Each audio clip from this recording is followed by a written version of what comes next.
Good evening, everybody. It's Saturday night, and I'm the Cryptid Huntress. I'm Jessica Jones. Thank you guys so much for being here, hanging out with me tonight. Man, we have a great show, and I am super blessed to have my good friend, Mr. Mark Machek, here in the studio with me tonight. We got Cryptidville in here, and we're going to be talking about missing hunters and hunters that have been found dead, actually. And the Dogman / cryptid connection. So you guys go get the popcorn. If you hadn't already, go pour you a drink and get settled in, because we got a lot to discuss tonight. We got a few cases to go over and some personal experiences. And of course, Mark is up at the Land Between the Lakes. He is a longtime cryptid field researcher with experiences with Dogman, Bigfoot, and other cryptids up there. And we're going to get into that. He's also a hunter as well. And yes, we have, I'm going to tell you guys, I actually got the inspiration to talk about this tonight because I had my fabulous guests last week. Mark and Rebecca Green were here with me in the studio. And we spent some time together actually out at the Talladega National Forest at a hunt camp out there, and where a hunter was found dead back in the 1980s, actually, with an arm ripped off and his leg broken and pulled up behind him, behind his neck, actually, behind his back. And so, and that's where I had that weird encounter with those weird creatures on the side of the road when I was leaving there late that night. So are some of these hunters going missing because of Dogman? That's where we're going with this tonight, y'all. If you hadn't already noticed, that's where we're going with it. And I believe, yes, they could be. We're even going to get into a little bit of the David Politis missing 411 stuff tonight as well. So if you guys would like to follow along with all my shows and check out the archive of all of my shows, please go over to my website. That is the cryptid-huntress.com. You can find my calendar of events over there, my Patreon, and my shop. It's called War Woman Goods. If you guys are interested. And let's see, the next event that I have is next weekend. I think it's next weekend, actually. What is today? The 26th. Probably next weekend. It's July. It's August the 2nd. Can't talk tonight. And it's going to be the World UFO Conference. That is going to be up in Mount Airy, Georgia, at a distillery. You guys can come drink. I sound like I've been drinking moonshine already. I'm just kidding. It's at a distillery where they make moonshine. Okay, so if you guys want to party and talk about UFOs, y'all come up here and see me in North Georgia at the RM Rose Distillery. Okay, I thought it was at a university, but it's not. It's at a distillery, y'all. So come hang out with me. It's going to be a good time. And I will probably not be drinking. There's a 99.9% chance I'll be sober there. Okay, especially talking about UFOs and Bigfoot and stuff like that. Okay. But anyways, and I'll be back here next Saturday night to do a live show. So I'll definitely not be drinking. Okay. But you guys can. And yes, it will be a great time. So that's my next event that I have coming up. The Cryptid Huntress will speak anywhere. Just kidding. Moonshine distilleries, whatever. But I will be back here for you guys on Saturday night. And I mean, anyways, we're not going to go there with that. Okay. And so that's my next event. I've got other events coming up, like the Molina Bigfoot Festival. That's in November. And I've got some Bigfoot festivals in North Carolina that I'll be at as well. Y'all just check my website for that. Okay. Let's get to this show tonight, shall we? Okay. I don't want to get myself in trouble. Okay. My mind was racing a million miles an hour just then. Okay. So on this episode, we are going to go on deep within the forest and the national parks of North America to explore cases of missing hunters and those who were found dead under mysterious circumstances, some with military involvement, potential cover-ups, and the very real Dogman connection. Now, is there a pattern of cryptid-involved deaths of hunters being classified as what we talked about last Saturday night with Mark Green, drug overdoses? Okay, we're going to get into that tonight as a cover-up, because we are actually finding, as field researchers, we are finding that is becoming the case with some of these cases of people who have gone missing. The hunter, I'm not saying they're all hunters, but just people out of our national parks, state parks, and wildlife management areas. Of course, we are connecting dots tonight with my good friend, Cryptidville, aka Mark Machek, out of the Land Between the Lakes, who is he's a hunter, he's a longtime cryptid field researcher with lots of experience with Dogman, Bigfoot, and you name it. So, please help me welcome to the show tonight, my good buddy, Mr. Cryptidville himself. Hey, Jessica, thank you for having me on. Hey. And pass me that jar, please. Pass you that jar. I knew you were going to get a kick out of that. I know. Can you believe we're doing a UFO event at a moonshine distillery? Who'd have thunk it? Very interesting. Man, I mean, it's fun. It's fun. We like to keep it light. Okay, I guess, and go heavy on the drinks. I guess I don't know. I will not be drinking. Okay, at that, but there will be drinks available. I do believe. Okay, only in Georgia, y'all. Only in Georgia, Mark. What do you think? Sounds like it would be a good time. Yeah, I guess you'll see me on Saturday night. We'll see how I'm acting. I'm just kidding. Maybe I'll bring a jar home and I'll share it with everybody. Okay. But nonetheless, I know like what we're going to be talking about tonight is actually pretty serious. I know we're making light of, the conference and everything, but we have, I don't want to say an epidemic, but there's an epidemic of missing people out of our national parks and hunters, Mark, and you living up there by the Land Between the Lakes and being a hunter yourself, and being a cryptid field researcher, you actually have some information. You know a little bit about some hunters that have gone missing out of Land Between the Lakes, right? I know a little bit. I know enough to tell you that the numbers coming out of there, they've been skewed quite a bit, and they're not accurate. Okay, what do you mean by that? There's more. Is there more or less than what people are saying? Well, historically through time, there's a lot more, but in recent years, it's a lot less. Really? Yeah, Okay. not gonna get into the who and how of how that came about, but just know that some of that information may not be 100% accurate. Mm-hmm. And not saying that stuff doesn't happen over there at all. Please don't take it that I'm saying that, but just know that the numbers that have been reported by other individuals on other podcasts may not be accurate. Okay. Well, you are my resident. I know expert is a heavy term. Okay.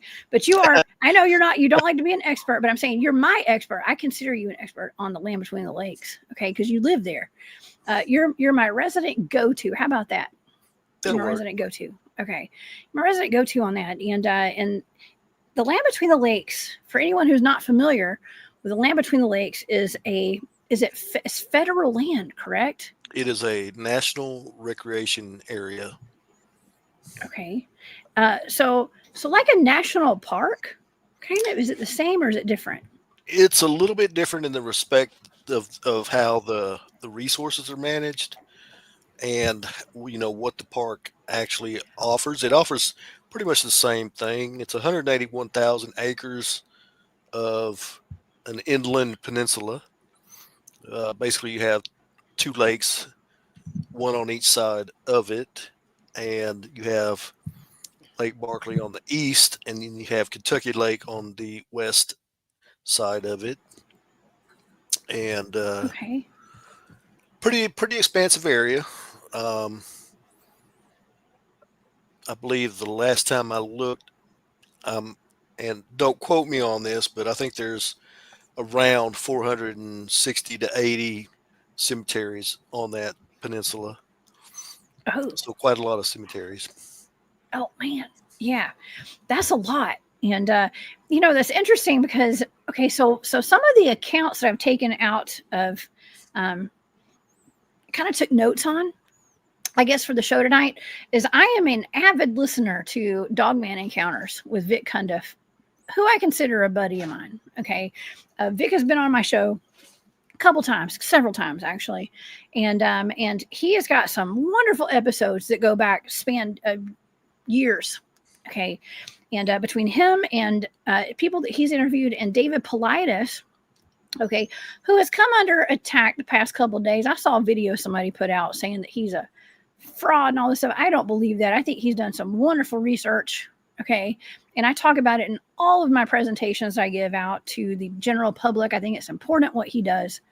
And I know maybe he has left some things out. I don't know. I don't know the whole story behind it, y'all. Okay. And Mark, I don't know. However, I think that it is important. Whatever he's putting out there is important, in my opinion.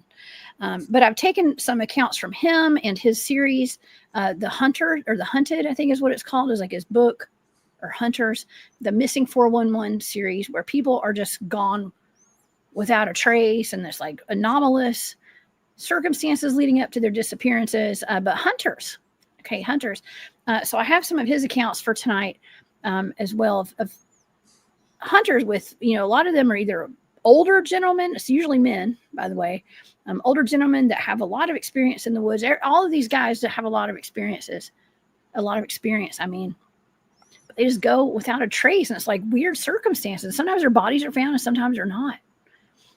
But in places like the land between the lakes where you live up there, that's a lot of land, a lot of activity up there with Dogman, cemeteries, Bigfoot, but a lot of land to get lost in and to have accidents in too, right? Oh yeah, and plus, you have the known natural factors that you have to, keep in mind as well. They have wild hogs, and they have, all the normal critters like snakes and stuff like that. That could harm somebody.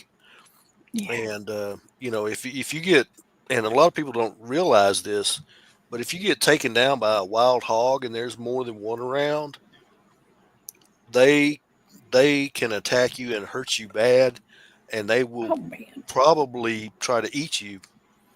A lot of people don't realize that a wild hog will try to eat you. Oh my gosh. You know what? The last thing I want is to get attacked by a hog, as we say down here in Georgia. Okay.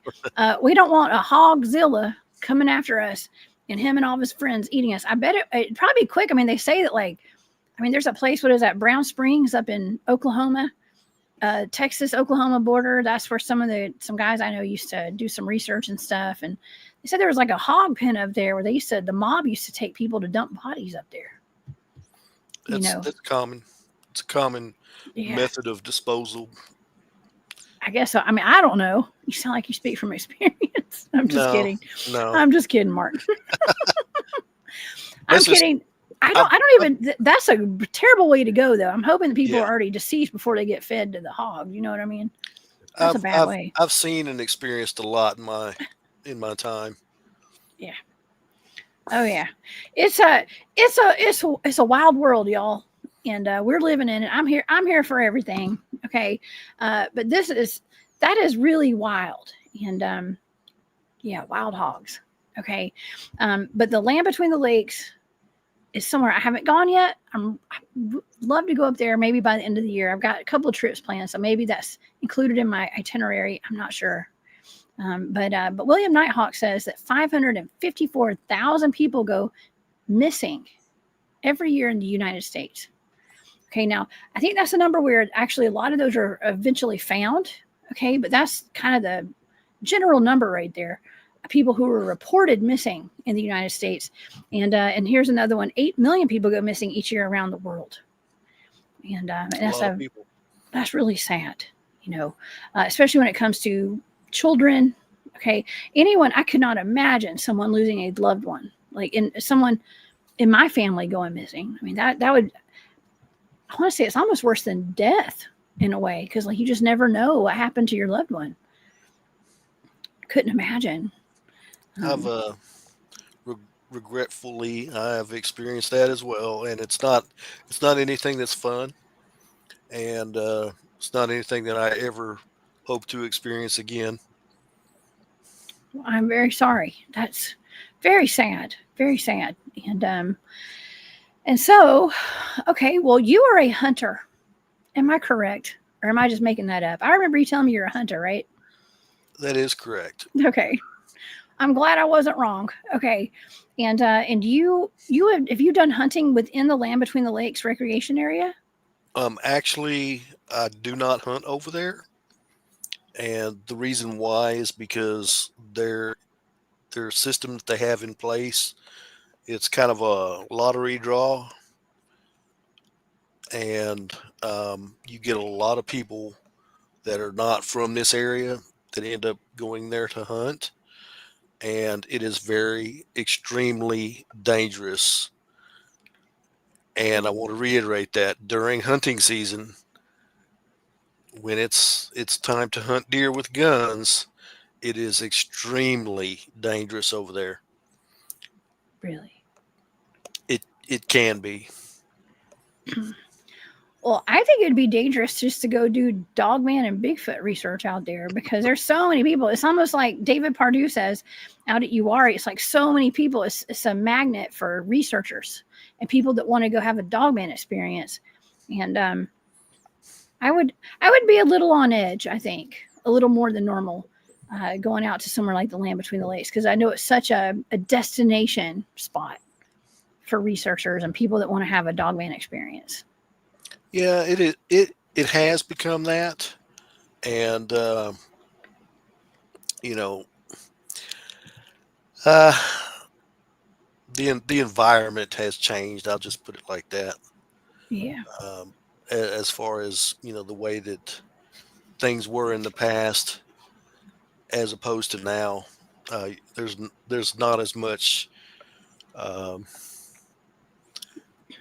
not as much freedom to do things that could be done in the past, as it is now. Yeah. Oh yeah. So Hmm. it becomes interesting and challenging. Yeah. Yeah. Well, William Nighthawk says wildlife attacks account for a small percentage of about 9 to 12%. That's probably of the missing people out of our national parks and things like that. Well, tonight we're focusing on the hunters. Okay, the hunters. Now, Mark, I had mentioned in the intro tonight that, I had Mark Green here with me last weekend. He and his wife, lovely wife, Rebecca. I love those two. And they came on and Mark stayed here late. We had like over almost a 3.5 hour show Friday or Saturday night. I know you were here. You were in the chat. Yeah. It was a long show and it was amazing. We could have gone for another hour talking. Okay. But we got into the conversation about the hunter who was found dead in call it the Hollins Hunt Camp is what we call it. And I've been there before. And some of the people in our chat probably hadn't been able to see the whole chat tonight, but there are some people probably in here that were there with me and with us about a month or so ago. And they say what Mark was telling us was that there was a hunter who was found leaned against a tree, deceased, and his arm had been ripped off, and his leg had been broken and then jammed up behind his body. And it was just a very odd circumstance. Very odd circumstance.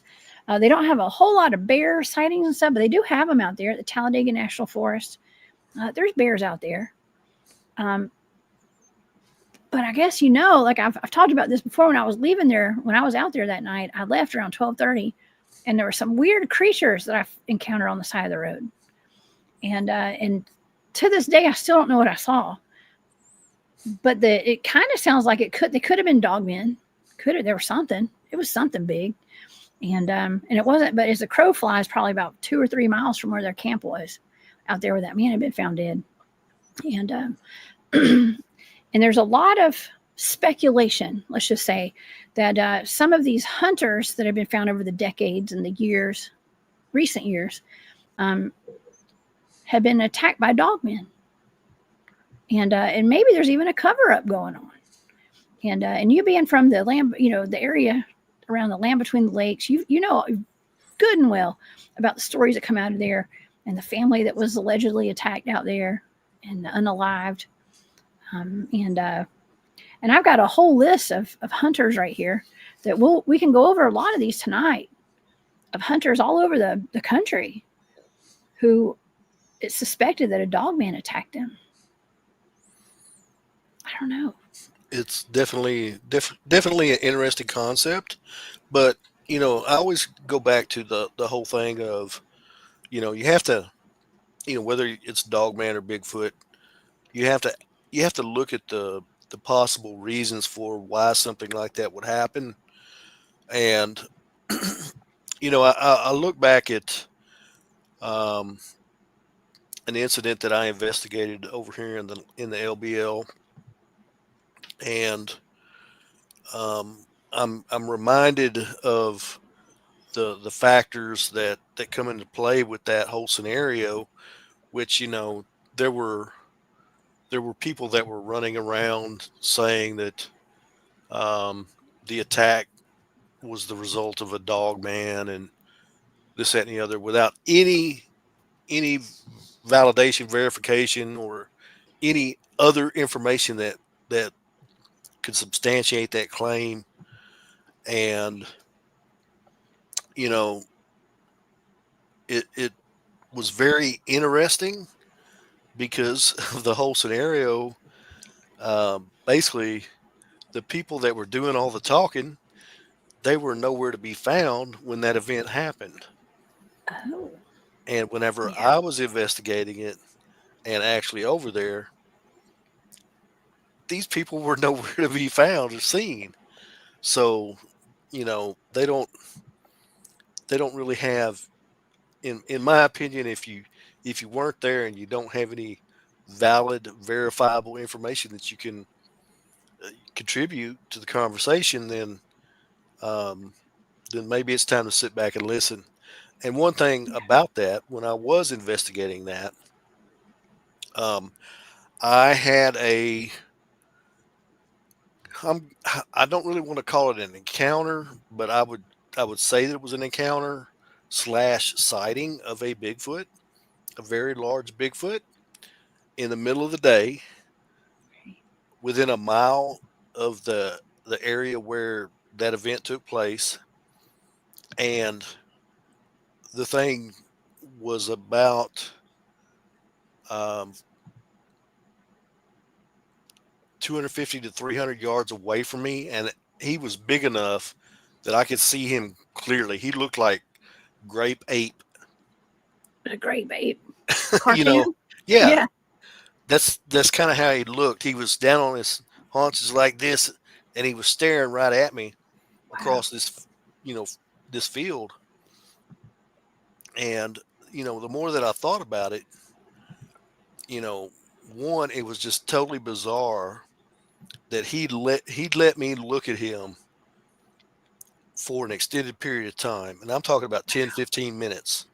I Really? stood there and I was looking at this thing, and it was just totally weird because I had binoculars, I had a camera, I had all that stuff in my vehicle, and I kept bouncing back and forth in my head saying to myself, man, that looks like a Bigfoot. Nah, there's no way that's a Bigfoot. There's no Right. way that he would be out here in the middle of the day and let me look at him as long as I've been looking at him. So I never was inclined to look at it through binoculars or take a picture of it. And the interesting thing about it was I decided that I was going to leave. So I got in my vehicle and I drove up to the top of the hill and I turned around. And when I came back down, there was a vehicle that had pulled in there. It was a woman with a little boy, and she was setting her son up in the back of the pickup um, in to look at the wildlife. And when I looked over where this thing was at across the field, it was gone. There was nothing there. So um, I told everybody that to tell them this, that there had to be some kind of extenuating circumstance that resulted in that creature letting me, one, look at it as long as I did in the middle of the day. And I think that It may have been old. It may have had some kind of health condition that caused it to not be able to hunt. It may have been kicked out of its group. Um, that resulted in it being out moving around during that time. Um, it's not totally uncommon to see them out moving during the daytime, but for one to let you look at it for an extended period of time like that is not normal. No, And not. um, I think that the the the proximity that I saw this thing and the time frame that I saw it to the event where a person was uh, basically removed um, or unalived, however you want to put it. Unalived. Oh my gosh. You said removed. I had to think about that for a minute. You meant died. Yeah, Yeah. it is possible, and I'm not saying that this is 100% the case, but it is possible that that Bigfoot may have been the culprit. But because it's the LBL, everybody wants it to be a dog man, and they want it to be this and that and the other, but they don't have anything to back that up. Right. And even even me seeing that Bigfoot, I'm not going to say the Bigfoot did it because I don't know that. The only thing that I do know is the oddness of that encounter slash sighting and the proximity to the event. That's very interesting because I have kind of stated this several times on my shows publicly that anytime I have been on some Dogman investigations, and there's one in particular that I went on, and the gentlemen who had the encounter were convinced that it was dogmen that had harassed them and come at them all night, and they didn't know they were even going to survive that night. Well, this is a national forest where people have seen families of Bigfoot. Okay, but they've also seen dogmen out there as well. But it's more well known for having aggressive Bigfoot families out there. And when we went, which is usually the case, we didn't have dogman activity. We ended up having Bigfoot activity while we were out there. We even found prints the next morning. And so a lot of the times, and I'm going to say multiple times that I've been out potentially looking for a dogman sign. I still haven't come across a dogman on an investigation for sure. I think I might have seen a couple when I was leaving that, hunt camp that night, maybe. But when we're going to investigate dogmen, I usually end up finding Bigfoot. Okay, so that is a valid thing that you're talking about right here. Like, this is a really good conversation we're having right now, because a lot of times when people think that they're encountering Bigfoot out there or dogmen, it's actually Bigfoot, probably.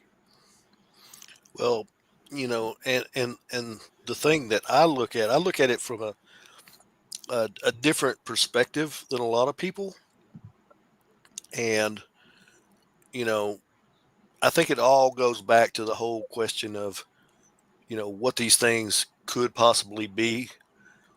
You know, I don't think anybody except for the ones that have been captured by the government, I don't, or whatever, however you want to look at that, I don't think that anybody out here in the general public actually knows what these things are 100%. Yeah. And we only have speculation. Um, and you know, I have some ideas as to why these things sometimes do the things that they do that is not mainstream, and some of that deals with why they might attack somebody. And one thing that I do see a lot of is people applying uh, human characteristics to these things, and they're if they are part human, we can sufficiently say that they're probably not all human, Mm-hmm. 100% human. Um, so I don't think that that's a fair assumption to place upon them, because I don't think that they're 100% human. They're not. I just had that conversation on the show on Thursday night with Eric. We talked about that's one of the things I like to mention to people is like we can't assert human characteristics on things that aren't human and just assume they're going to behave one certain way because it's kind of human. And even though some of the, the Melba Ketchum, DNA experiments or the investigations that she's done and all the scientific, things that she's looked into, they say that like there is human DNA in some of these Bigfoots, right? It's like human mitochondrial DNA and then something other. Unknown other or whatever. Unknown. Yeah. So we can't just assume that they're going to act like humans. Like it's just like with our dogs, right? Like we treat our dogs like humans. Sometimes, like I treat my dog like a human sometimes. She ain't no human. Okay. And Caesar, and that's the comparison I made the other day was like Caesar Milan is like, you can't treat these like humans. They're dogs. Okay. They're still dogs. Just like dogmen are going to be dogmen. Bigfoots will be Bigfoots. Okay. And a lot of people, I hear a lot of people make this determination. They say, "Oh well, Bigfoot or Dogman, they're just like people. They could be having a bad day or whatever." Well, I've said that before, but I didn't mean it like they're human. Yeah, and I think there's more that goes into it than just that. I think there's some factors that I haven't heard a whole lot of people talking about that come into play that could contribute to why these things do some of the things that they do. I mean, granted, like any animal, if you have a female with young and you are either trying to harm the group or harm the young, then it stands to reason to me that they would try to defend their own. Yeah. And that could possibly result in somebody being unalived in the process. Whether they're just pursuing, just being in close proximity or taking a shot at one. I think that could come into that instinct, that protective instinct or motherly instinct is something that's to a degree is universal with everything that exists. Oh yeah, I'm a mama, and God forbid something gets between me and my kid. I'm just saying, hell knows no fury. Okay, I'm just saying. When it comes to my child or my dog too, my dog's my kid. Okay, but yeah, I can understand that. But I mean, if you want me to get into some of my thoughts on it, yeah, of course I do. Yes. So let's hear it. So, I hope you brought your bunny ears because we're supposed to go down a rabbit hole. Let's take a deep dive down this rabbit hole portal as we usually do, because we need to set up get the stage set kind of for like, well, what's happening to these hunters and where are they going, and could it be dogmen, and maybe not dogmen? What about Bigfoot? Well, I think it's important to start with the concept that we all ask the question: are we going to get disclosure? Are we going to be told what these things are? Okay, wait. Pause. This is the disclosure, everybody, right now. Okay. Mark my words. Go ahead, Mark. This is a disclosure right here. So the and this is what I'm fixing to get into is 100% my opinion, and it starts back many years ago when I was a young researcher, and I was looking and trying to get answers to the questions that I had at that time. And I noticed something that was kind of interesting, and I hate to admit this, but I used to be one of those flesh and blood, relic hominid, undiscovered primate people. We all were at one point. In the beginning, I'm positive every one of us was. I But think I was.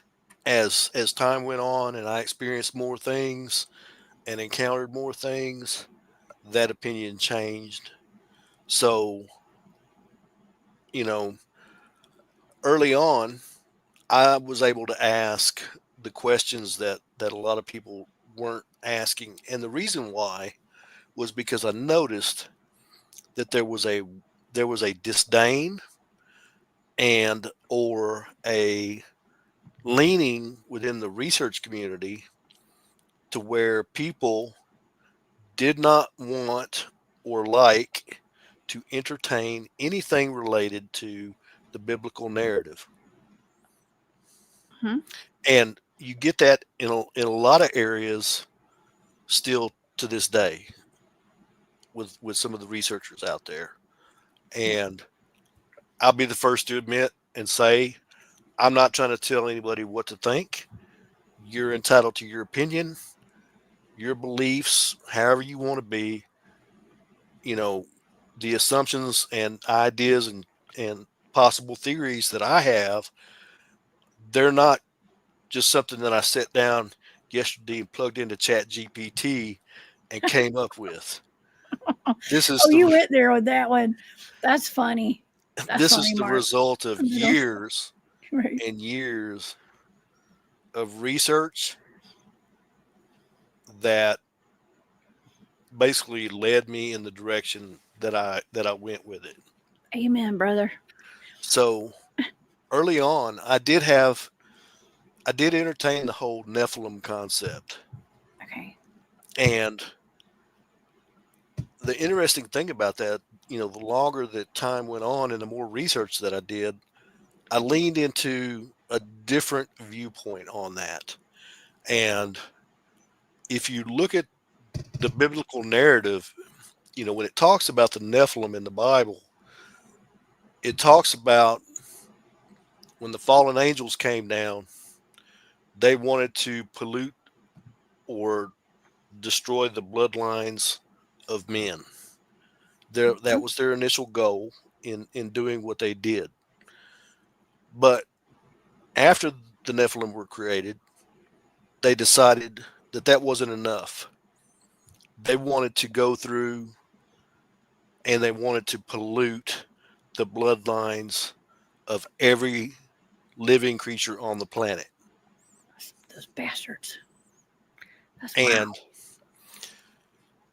the interesting thing that when that took place, it mentions in the Bible chronologically after the Nephilim, that resulting bloodline that was created from them doing that the second time led to what is known as the Raphaim. Hmm. Now, I think that it's possible, highly likely, that these things could be the result of that or part of that Raphaim bloodline. Could So, be. with that, you know, looking at it, it answers a whole lot of different questions that people have. That people encounter, orbs and, you know, they see these things, you know, orbs come in, I've then seen them next thing you multiple know, many poop, times. there's a Bigfoot behind a Yes, tree 100%. and orb comes in and then bloop, there's a wild animal Yep. and then the animal acts like it's going away and then bloop, it turns into a Bigfoot or an alien or something like that. So Yes. the whole reason why I'm mentioning that is because at the end of the day, when you look at the biblical narrative, when it talks about these beings, whether they be Nephilim or the Raphaim, they were not originally part of God's plan for creation. And according to the Bible, they were deemed abominations. Yeah. And with saying that, it led me to look at the componency or the possible components of what they are or what they are not a little bit closer, and why they would be deemed as such. And I feel that they either have or do not have something within their makeup that uh, is not the same thing as what we are.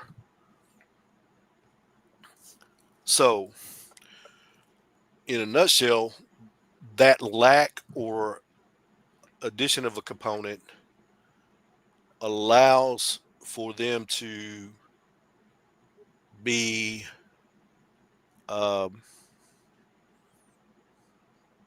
and I think it's important that I back up here for a second because when you look at the Nephilim was more of a pure, if you will, type being, meaning that was a result of a human and an angelic being having offspring. But when they die, um, there are many people that say that the result of their spirit being bound to, to the earth um, results in them being what we refer to as demons. Now, the Raphaim offspring, I don't think that the level of uh, bloodline purity is there for them to to have the same abilities or the same characteristics as what the Nephilim had. And I think that that's why, it's my opinion that that's why the Bible makes that distinction, is because, from what I understand, through time, and it makes sense to me.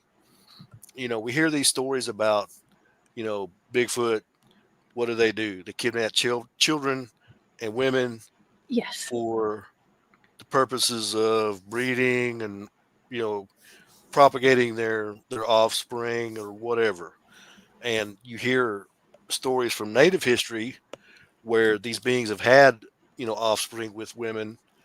And in in in my understanding of genetics, I would say that that would skew or water down or diversify, however you want to look at it, that bloodline to where certain characteristics would be more prominent than others. And I think that could explain why some of these things can do things that others can't, or you you have them, you know, up until they get. I don't know. I hear people saying a whole lot of stuff that they don't have any way to back up, other than, oh well, the Bigfoot telepathically told me this, Yes. and nothing against that if that's what you believe your experience is, or what they communicated to you. But the trend tends to be that, you know when these things are born, it's like they go through a learning stage until they get to a certain age, and then they're taught different things and how to do different things as they get older. And that's, stands to reason that we would have that same experience because we have that experience.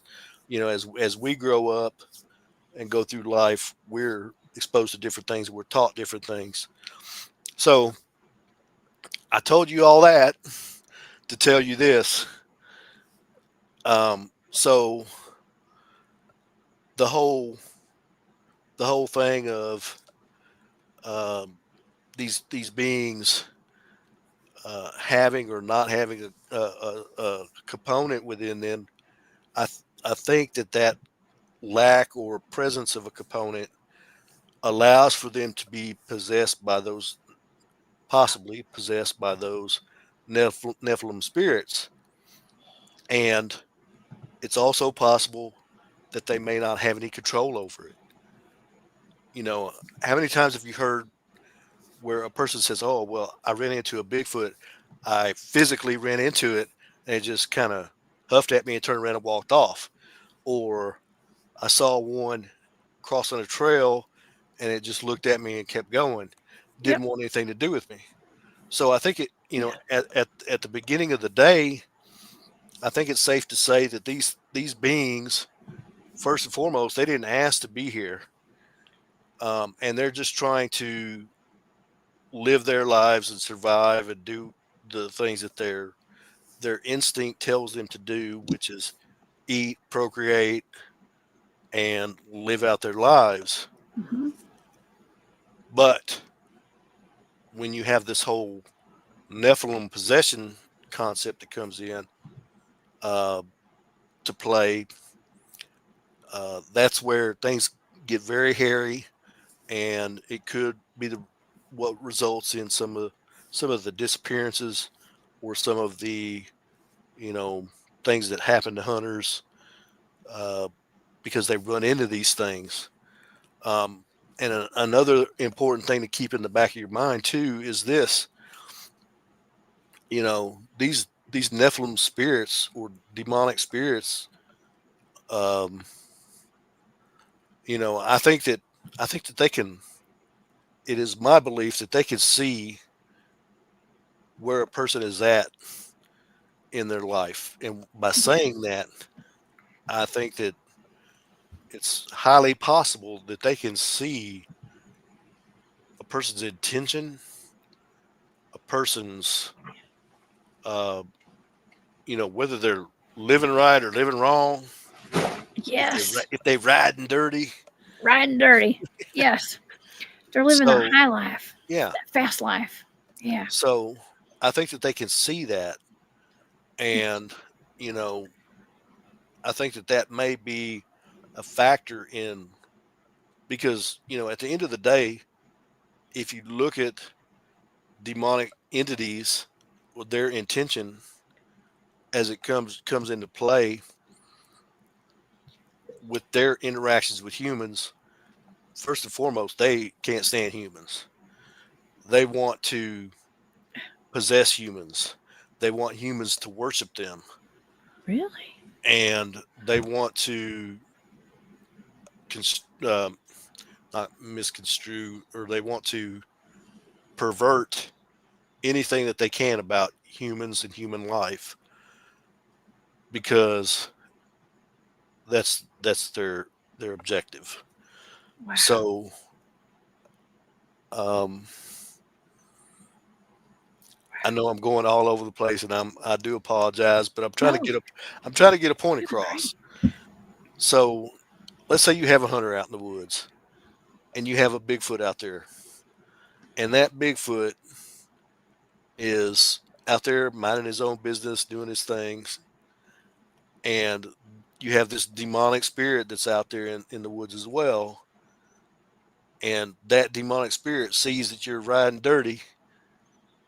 The possibility exists that that demonic spirit could possess that Bigfoot, and the Bigfoot would not have any control over it. Oh my gosh. My mind is And getting blown right now. I'm sorry, Mark. You're blowing my mind tonight because this does make sense. and because of its hatred for humanity, Yeah. that could be why it. Wow. I'm laughing. I'm laughing at a comment. I can't keep up with all the comments. They're going so fast tonight. What's that comment? But before you go on, Firewater by Design. Thank you, Firewater.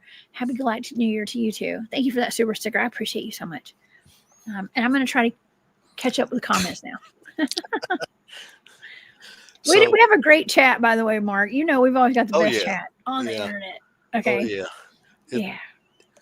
so I think that that could be a factor in why some of these attacks happen because I don't think at the end of the day I don't think that unless you have a juvenile that's just coming out of puberty and into adulthood, a male, or one that's having a bad time of it and got some health issues going on, some bad teeth or injury or something like that, Mhm.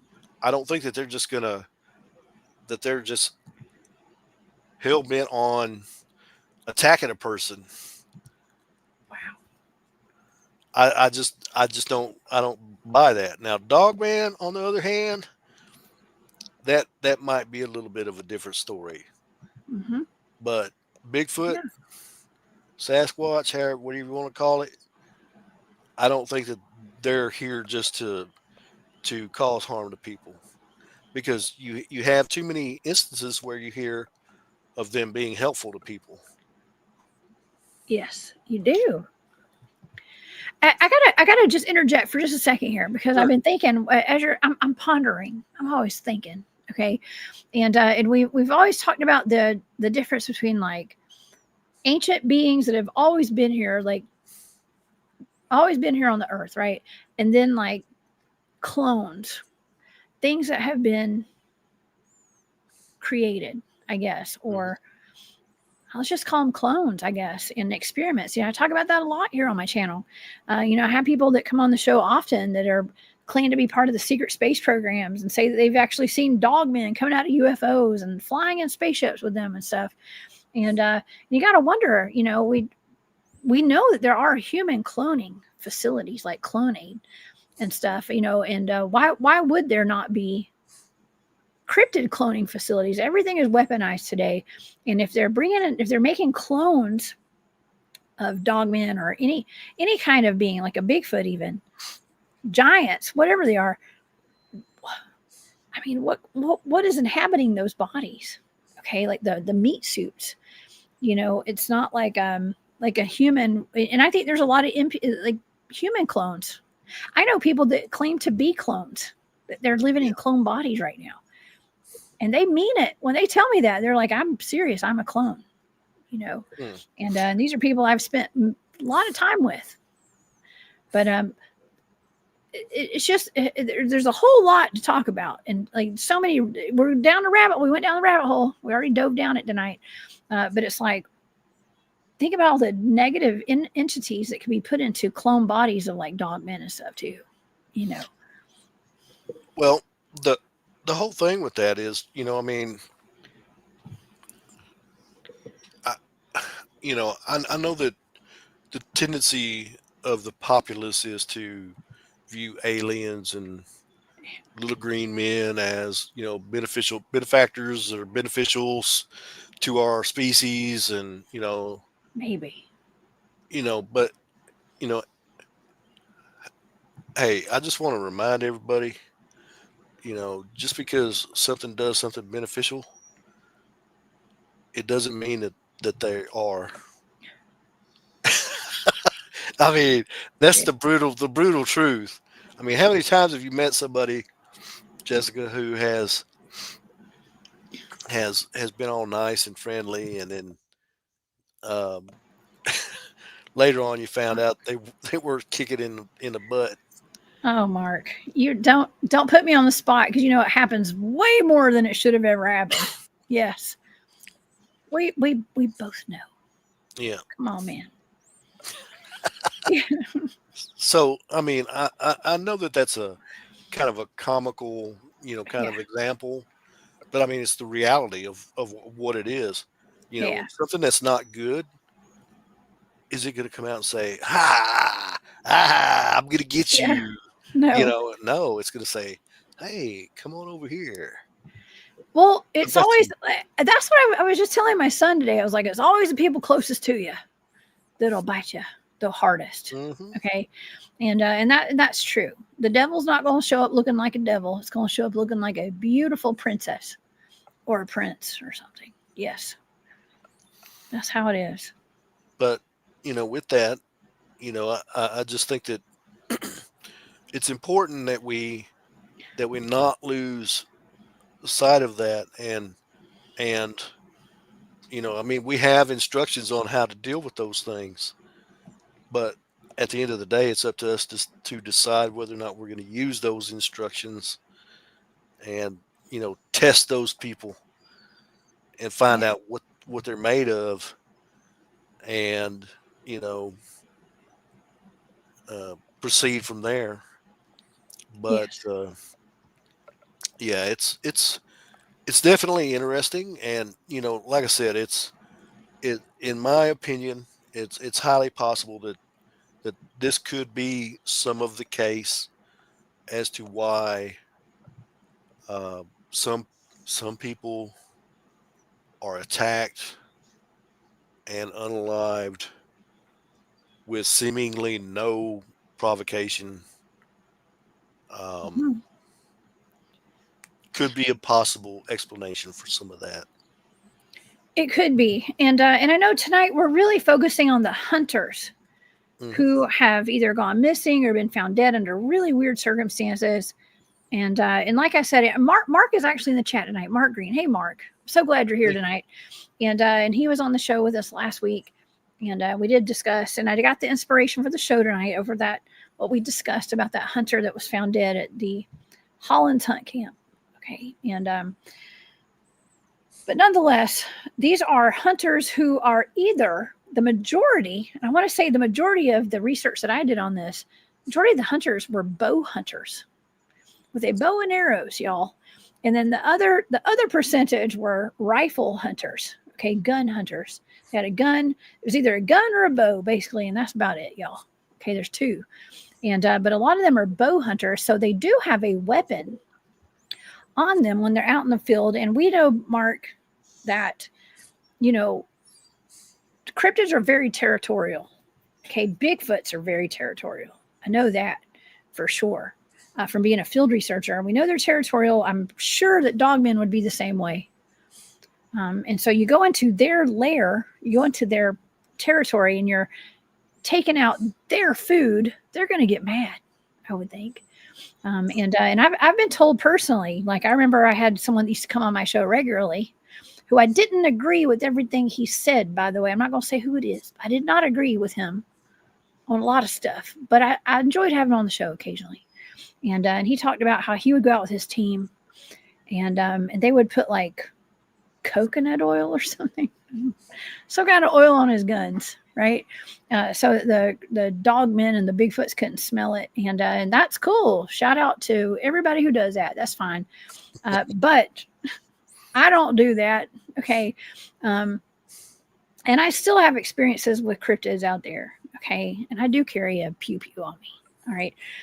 But nonetheless, some say that if you carry a weapon like that on you, then the cryptids are going to know. The dogman's going to know. The Bigfoot's going to know, and they're going to come at me and they're going to attack me because I'm still here, and I've been doing this for a long time, and so I, maybe that's like an excuse as to why these people are getting attacked. Maybe. What do you think about that?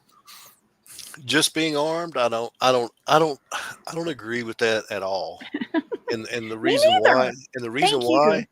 the reason Okay. why is because I can't even count the number of times that I've been armed and had an encounter. Amen. Me too. I'm always armed. Okay. I mean, I'm not going. I mean, I'm not. Because there's just too many things out there that could hurt me. Okay, and so I don't agree with that. But there are people historically. I've been doing podcasting and like live shows for a long time, and there's always people that are like, oh, you shouldn't have that out there. Well, everybody's different. I respect everyone's right to bear arms. I'm just saying, and it has never, and I don't think it's ever stopped me from having an experience.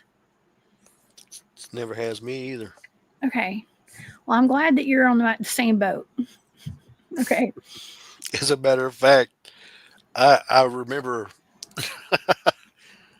an an encounter that I had one time. I was the only one in camp that was armed, and when one of the one of the people there found out that I was armed, he kind of got upset with me because I didn't take a shot at the thing, and I was like, "Are you stupid?" I'm like, "This thing was every bit of 8, 9, 10 foot tall, and I'm going to take a shot at it with a 9." And I was like, no, I am not. I'm not giving away my life that easily. Not Yeah. when there was more than one around. Yeah. We've heard stories, and I have made it a point to cover stories like the attack at Ape Canyon when it comes to Bigfoot, and where a Bigfoot was allegedly, and I believe it happened. I remote viewed it. I believe that they did shoot a Bigfoot out there, and the men were viciously attacked in their cabin. Nobody died, but they were viciously attacked till the sun came up, at least by Bigfoots and stuff. And I've always been told, even Bob, rest in peace to Grumpy. Okay, head of the North Georgia Cryptid Researchers. All right, Grumpy was one of my best friends. And he always said, don't ever shoot. And we went out in the woods. Anytime I was in the woods, I was pretty much with Grumpy, with Bob. And he said, do not shoot. Do not shoot. Okay. Take your weapon if you need it. Okay. But do not shoot. If you shoot it, we're in trouble. Okay. You're going to be in worse trouble if you shoot one. Okay. Oh yeah. Ever. Because they not only will they come at you in the woods, but they will follow you home. Mm-hmm. And it's not the one that you can see that you got to worry about as well.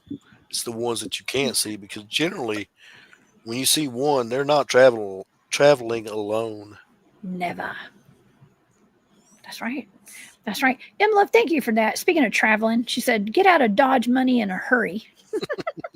Thank you for the gas money, Margaret. I appreciate that. Love, you're so sweet. And yes, I will. Listen, I got my bug out bag in the truck. We're ready to go. If SHTF is what they say, right? If it hits the fan, we're good to go. So thank you so much. But yeah, do not shoot. Okay. But I got to admit, I do feel safer having something on me in case I have to. Okay. Shoot. Well, the only way that I would take a shot at one was if it was a last resort and I knew that I was fixing to die. That's the only Exactly. way. And which, I mean, I would probably die anyways, but it would know that I had been there. I know. I think I said that on Thursday. I think it was Thursday. I was like, well, there'd be a pile of brass sitting wherever I left the world from. Okay.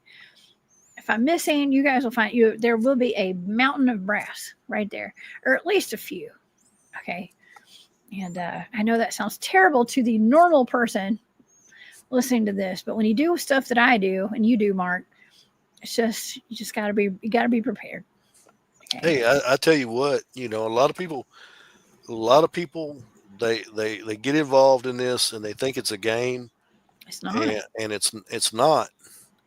I had an incident where these things were coming in here at the house, right here where I live right now, and they were doing things to try to get my dogs to go outside for whatever reason. And when I noticed that, I went out there and I pretty much told them that if they hurt my dogs, that it was World War III. But click clack. Mm. Right. Yes. You don't. And, It's like and being a not so, mama bear like me. I'm like, you don't come between me and my kids, and that in, includes my dogs. in not those exact words. Right. Said some cuss words. And they stopped Yeah. doing what they were doing. Well, that's a respect thing too, Mark. It's like and I'm not saying, okay, I know we're talking about the hunters tonight that have gone missing, possibly potentially being attacked by dogmen. Okay. I'm not saying they don't have respect. I think a lot of the people who have gone missing, or if they had a dogman encounter, they didn't have a clue that dogmen existed or would even be out there. Okay. So I'm not saying there was not a mutual respect out there, because they don't even know these things are out there. But it's good to have a mutual respect, to have a respect for whatever's out there, knowing what we know. And every time I go out in the woods, I telepathically connect with everything out there. I'm like, hey, you don't hurt me, I won't hurt you. That's it. Well, I don't I don't do that per se, but that's because I don't like the idea of having that. What's a nice polite way to put it? I don't like having that. An agreement of some sort. Well, I don't. I don't think agreement is the right word. It's like um, uh, precedent The in precedent. play. You don't Yeah, set the precedent. yeah. You like to keep everybody on their toes. That's what you like. Because I don't think that it's kind of like this. If you go out there and you telepathically speak with them and you develop that precedent where you set that precedent, then they are not human, That's and true. they don't have respect in the same way that we would have it, or that Good we point. feel we would have it. Damn And it, Mark. You're they right. could they could you know start telepathically communicating with you at times that you might not be wanting that communication, Oh yeah. and Yeah. and where it interferes with what you're doing day to day. So I don't, me personally, I don't set that precedent. Now I will tell you that if I go out in the woods and there are some of these things out there, um, I can tell that they're there. Don't Hmm. ask me how that works. I can't explain it, but I know that they're there. And to answer that question, uh, Larry Berland, He he wants to know he if had, there's more than one type of Bigfoot. I think that there more than likely is more than one type, and that's just because of the fact that, as you can see with the um, diagram that diagrams that Jessica has up, that you have different ones that follow uh, certain generalized characteristics that are within that particular species, and um, to me, it would be safe to say that there probably are different types, just based off of what their origination is or what they originate from.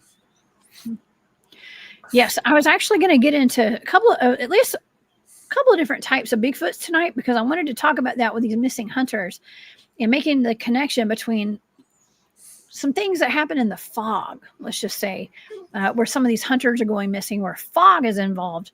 And some of the research that I've done, people going missing in the fog and being connected to gugways. Okay, gugways are the type 3 down there on the bottom, the Mhm. violent kind, the ones that you don't want to get to come face to face with ever. Okay, they're the ones that have like a muzzle, which could be misidentified. I don't want to say misidentified because do we really know what's what? I mean, and when it all comes down to it, we're not out there doing genetic testing on the spot with all this stuff. Gugways could be dogmen, actually, Could but be. people are the difference is like, well, there's the dogmen and then there's the gugway. Gugways are supposed to be a type of Sasquatch with a muzzle with sharp teeth. Um, but they could just be dogmen. I don't know. I just think it's kind of humorous a little bit. Sometimes it's like, gosh, we're so nitpicky, but we really don't know, right? Nitpicky with like the classifications and stuff, but it's like, they could just be werewolves or dogmen. Personally, real quick, I want to take a commercial break because Tiger Eye, thank you so much for that super sticker. Great show, thank you for being here, and thank you for your support so much. And also, Marian, thank you, the girl in her gong.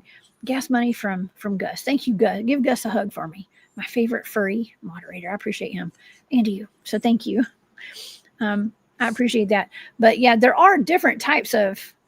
This is to answer Larry's question. I know that Mark just answered you, but there are different types of Bigfoots for sure, and some of them actually look more human, okay, than primate, I guess you could say, or they look like Neanderthal humans, and some of them look like chimpanzees and monkeys and apes and stuff. So they're all different.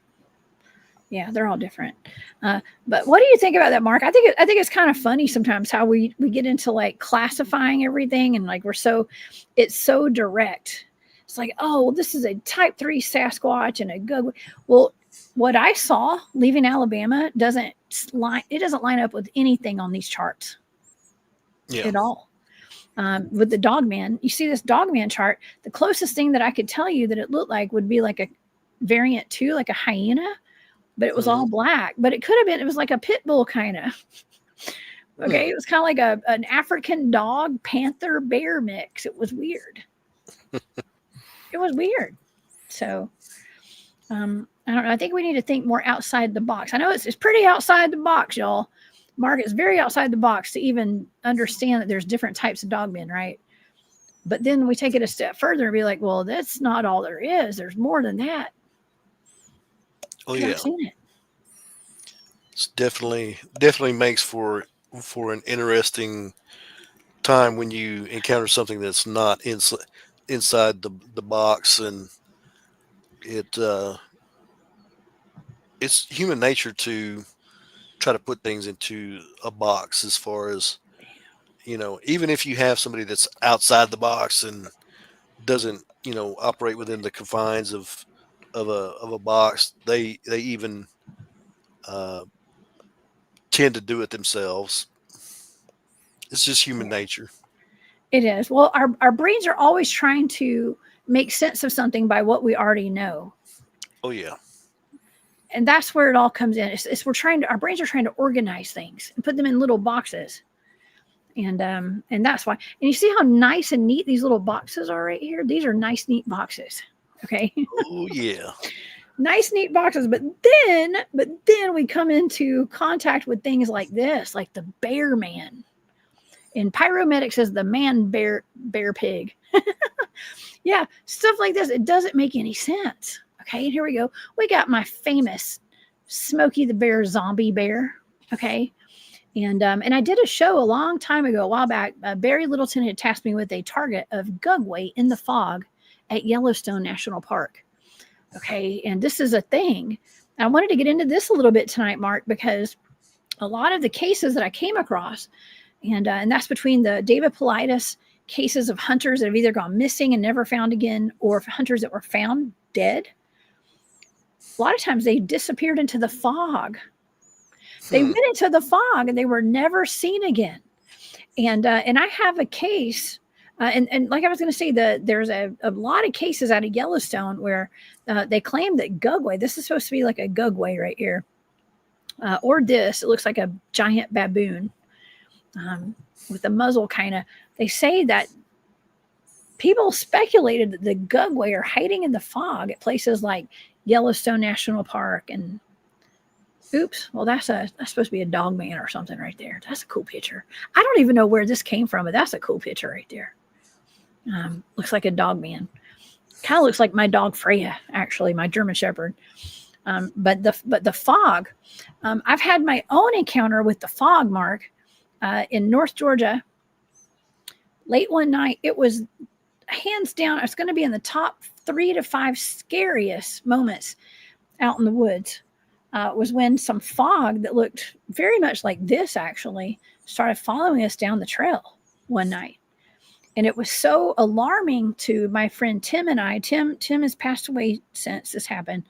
But he and I, he's like special forces, like Army guy. Okay. And when we started noticing that this fog was following us, and every time we'd speed up, it'd slow down. It would slow down. It would stop. We would stop. It would stop. I got a little scared. I don't get scared very often, especially not with Tim around. He was always protecting us. Okay. But he stood in the back. He said, Jessica, get us out of here. And so I got in the front, and I got all the people that were with us in the middle of us, and I led them. We all went down very quickly down the trail back to base camp. And he stayed in the back and watched as the fog was trailing us. And we knew inherently there was something wrong with it. There was something very wrong with that fog. And I think that our senses were right, because now today I'm like meeting other people that have had experiences with the fog.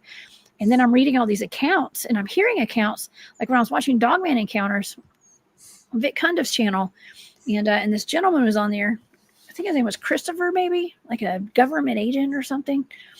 He was on there and he was going over these encounters of all these different hunters who were found dead, disappeared into the fog, or they called their families and were like, I don't know where I'm at. I'm all disoriented right now. And I can't, they got lost in the fog, or they just, things got foggy.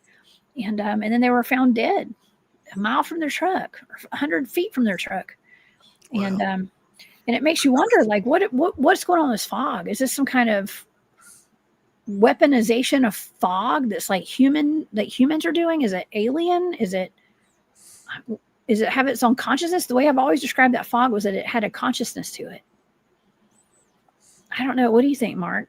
Have you encountered that? I have about the closest thing that I've encountered to it would be I do know that there is a trend within places like the LBL that, when fog is present, that there does seem to be a higher probability of, encounters with these cryptids, or these entities, as I like to call them. Don't know what the factor is that contributes to it, but I also think about things like, is the fog some kind of delivery system? And think about it from the perspective of and this is a way rabbit hole stab in the dark. I like those. Okay. And 100% opinion. Okay. But you think about it, fog is what? Water hanging in the air. Yes, water. And water is programmable. And water is also another very specific element to the Missing 411 series that David Paulides discusses. Mm-hmm. As a matter of fact, Barry Littleton sent me a message this morning. He was like, or this afternoon. It's kind of morning to me because I slept late today. Okay. But he sent me a message and a link, and he was like, hey, you need to listen to this. It was the latest video that he put out today. And he was talking about, this is interesting. Okay. And this does pertain to our topic tonight, because he was talking, we talked about water deaths. And that was one of the targets that Barry gave me as a blind target when we were looking into the missing, he tasked me with the missing persons clusters in national parks. And the second target he gave me was the water deaths. And what they were discussing on this video today was this young woman who had gone missing out of Wisconsin, I believe. And I think it had to been Wisconsin, I'm pretty sure, because she left a bar at 2:30 in the morning. She was walking home to her apartment. She had to pass the Marriott Riverside. There's a river right there. And she passed it. That was the last known video that was ever seen of her at 2:30 in the morning. And they heard the next day, her family reported her missing. Her friends found her phone in front of that Marriott somehow. And her body was found later that day by fishermen, like 15 miles upriver or something. Something that was almost impossible, right? It was kind of weird. And David Paulides was talking about how a lot of these water deaths, a lot of the coroners he's talked to said that some of these bodies that were found had like massive amounts of GHB, okay, in their bodies. And it's not like they had been injected with this, because our bodies produce a little bit of it in trace amounts, right? Mm-hmm. But it was like massive amounts. And what he said in this video today was the coroners, I'm pretty sure it was the coroners, the officials he spoke with, claimed they believe an entity had some way of getting the GHB in these bodies to release in massive amounts. Like an entity, like let's just say an alien, for instance. Let's just say alien, just for lack of a better term. Mm-hmm. An alien who was something like, if these people were being abducted, they had a way to make that chemical release in our bodies. The people, whoever they're taking, maybe they're being abducted, but there's a way to make that chemical release. And that's what's happening to these people when they're found. Their bodies have those high levels of GHB in them. Well, you could say the same thing for what is that drug that's in ayahuasca? What is it? I don't know. Some kind of mind altering Yeah, chemical. Yeah. Somebody in the chat will know because I don't know. yeah. I'm trying to remember what it is. Um, anyways, it's actually present in DMT. There we go. Boondock Okay. Mojo for the win. Corey knows. Corey knows. So DMT is present in everything. Plant life, Mhm. humans, our bodies produce it naturally. Okay.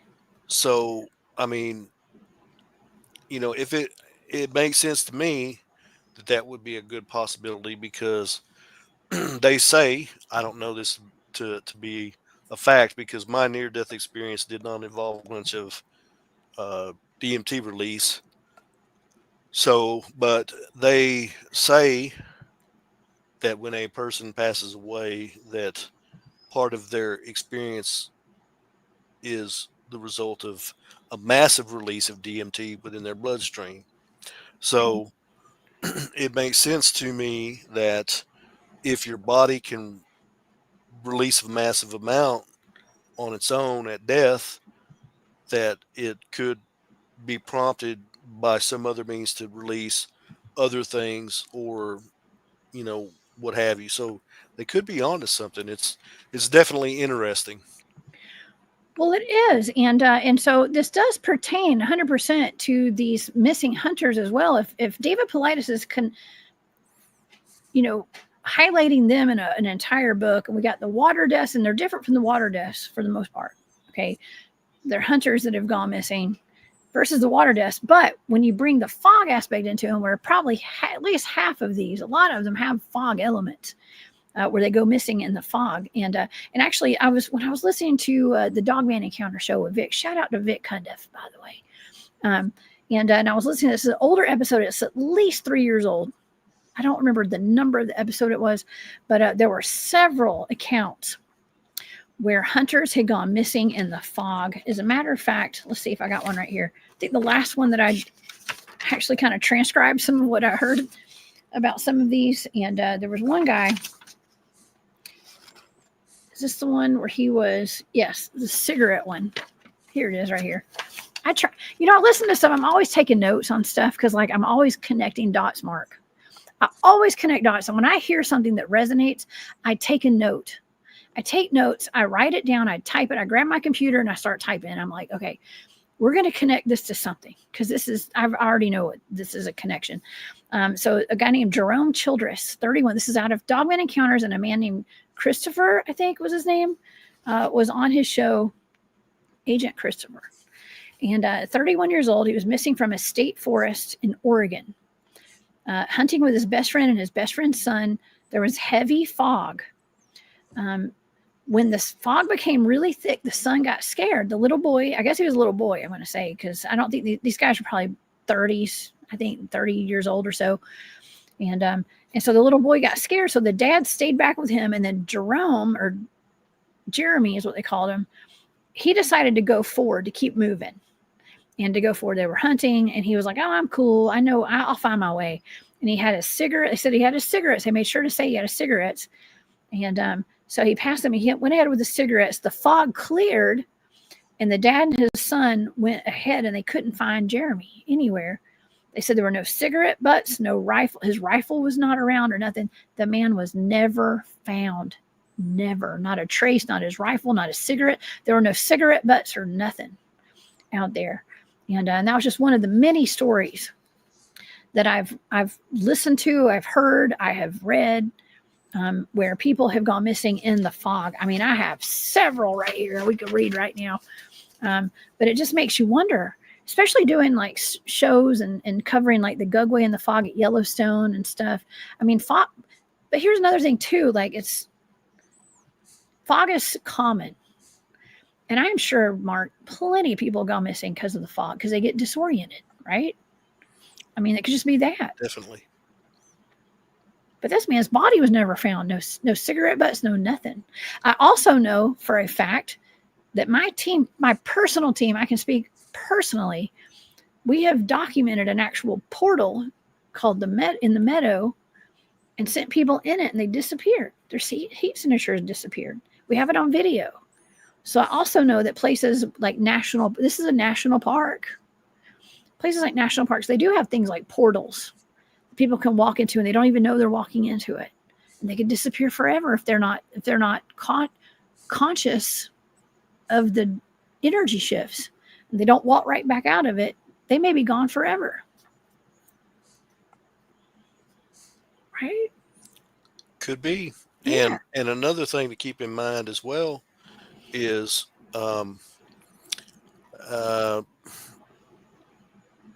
so when you have an area that is near things that emit or contain or have nuclear radiation within them,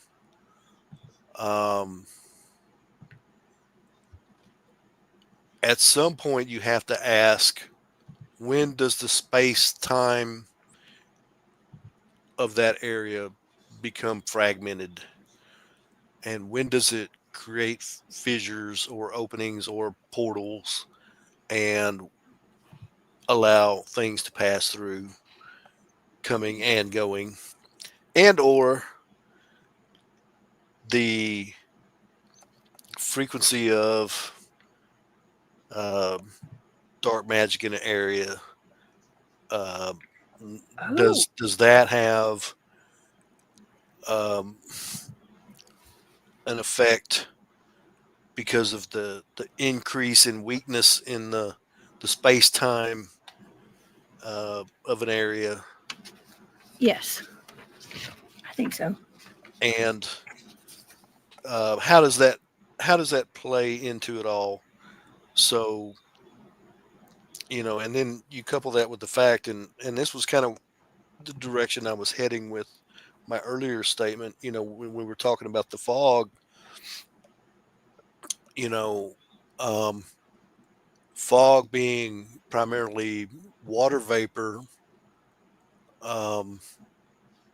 know that water is programmable and it carries memory and it has an energy within of its own. Who's to say that wasn't at some point programmed through dark magic in an area, and that it was utilized for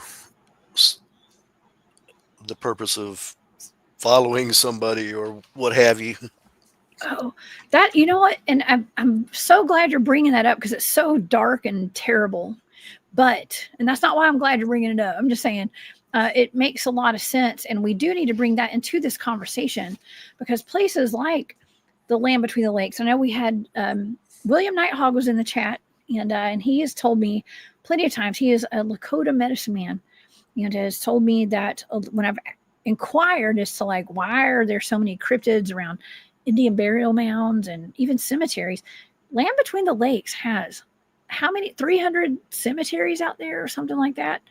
Between 460 and 480. Gosh. Oh my gosh. I didn't realize it was that. That's a lot. They actually have a book that's about this thick that lists all the cemeteries and who's buried in them. Okay. Supposedly. Well, there have been curses placed on that land, from what I understand. Okay, curses, and you got to think like by medicine men, medicine women, shamans, and even people who have lost their homes. I mean, that's a man-made lake. Another man-made lake. I have discussed this a million times about these man-made lakes all over the South, where people's homes and entire communities have been wiped out. To cover up, in my opinion, it's to cover up our true history. Okay. But imagine losing your entire family's, home that's been in your family for centuries, for decades. And because they want to put a reservoir there, and they have the eminent domain, the county, the state takes over your property, and you're left with nothing but a few pennies in your pocket. That would be cursed land right there, I would think, Mark. Well, if you look at the early history of it before it was the LBL, when it was known as the land between the rivers, because during that time, this area was actually owned by the Shawnee, and when the white settlers came in, there were some not so honest land deals that took place, and I, I'm sure that the whole cursing of the land, uh, was pretty much a real thing because, from what I understand, in the historical information that I've come across, is that basically they were very upset when they found out that the land had pretty much been bought from them for way less than what they should have been compensated. Compensated. That is, that makes me mad thinking about that, and it's not fair. And I would be mad too. I'm not saying I'd curse the land myself. I'm just saying, I mean, we're not going to get into my personal family business, okay? But I have been mad enough to where I've thought, like, man, I feel bad for the people that are going to live on that land that was supposed to be passed down to my family and all this stuff. But I would never curse it. You know what I mean? Because I already knew there was an ancient entity on it, and so I just hope those people can take care of it themselves one day. We kept it at bay for as long as we could. Now y'all get to deal with it. Okay, I'm just saying. But that's besides the point. And I did want to also talk about some of these cases too that involve the fog. I have talked to some of the guys that go out and do Bigfoot field research and other cryptid research with me, and we all have. I have not personally yet. They've encountered like military style people out there, like at places like Uwari in North Carolina, and probably they do drills and all sorts of stuff at the land between the lakes as well. I don't know what's going on out there, but military SWAT style militaristic people out there doing stuff. I don't know. My guys have encountered it. I don't know if you've encountered it. I don't even know what it means. It may just be regular, everyday Joe Schmoes trying to be G.I. Joes. You know what I mean? Could be that. Yeah. But, Well, I hear a lot of people saying a lot of stuff that just is not factual, oh, yeah. and I'm all about the truth. So here we go. Well, let's hear it. What's the truth? So the truth is, there are people that, for whatever reason, they say that, oh, the military uses that area for training and blah blah blah. Now, Yeah. I'm not going to say that you might not have something off the books that takes place over there, because you do have some people in the area that that and being that this is an internationally viewed show, I'm not going to get into a whole lot of detail, Okay. but there are people that do not operate within the normal confines of the Jeez. the normal military in True. the area. Okay. So it is possible that you may have some stuff that goes on, but general military training, no, that does not take place over there. Now, what you do have is, the nearby military base. Um, a lot of people may not realize this, but you know that that base does have an air wing, which is primarily helicopters. There are Mhm. 284 helicopters at that base, roughly that many, and um, the uh, the likelihood that you're going to have a helicopter fly over, I have them fly over the house here all the time. So I mean, you're gonna see you're gonna see helicopters. You're gonna see military helicopters. You're gonna see military experimental helicopters. Anything Okay. relating to helicopters, you're gonna see it around here. So when you have people that, just because they have a helicopter flying over that they say that, it's they're watching me, they're trying to find me, and this, that, and the other. Unless that helicopter is doing very specific things, Yeah. you should not go there, in my opinion, You because know, that it's is, always, well, I just gotta say, I don't mean to interrupt you, but it's always, to me, but I know that's not the right term, but I always say like egocentric. I know that's like, you think that you're the center of the universe. And so it's kind of the same.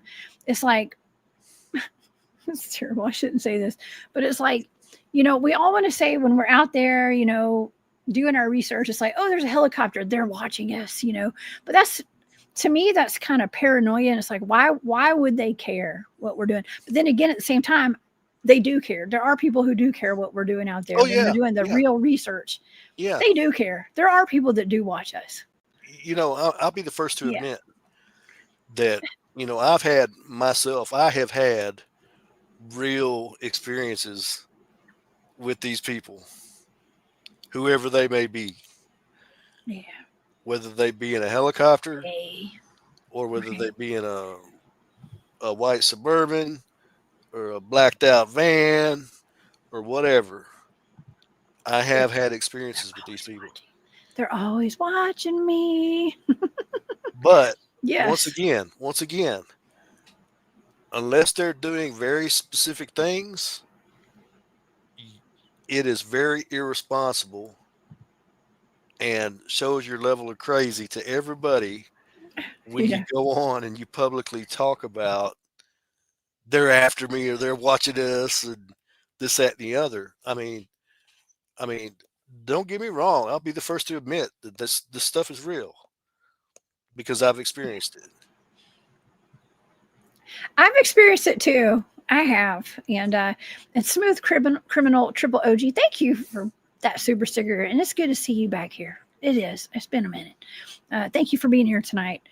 And you're right. Yeah, that's why. Listen, when people wonder like why I don't take my cameras out in the field. Like I don't shoot videos usually. I did a 1 minute short clip for my hunt club members this week. 1 minute out in the field to give a snippet of what I do out there. Because yes, I'm not, well, I don't want to give my location away, first of all. Okay. So that's number one. But yeah, I don't know. I don't want to look like the crazy person too. But I also don't feel like everybody's, if I was scared that people were following me, I wouldn't do what I do today. Okay. Or if I lived in fear of it, I wouldn't even be talking about this right now. Okay, but I don't live in fear. Neither do you, Mark. We don't live in fear about it. I have a healthy dose of respect, though.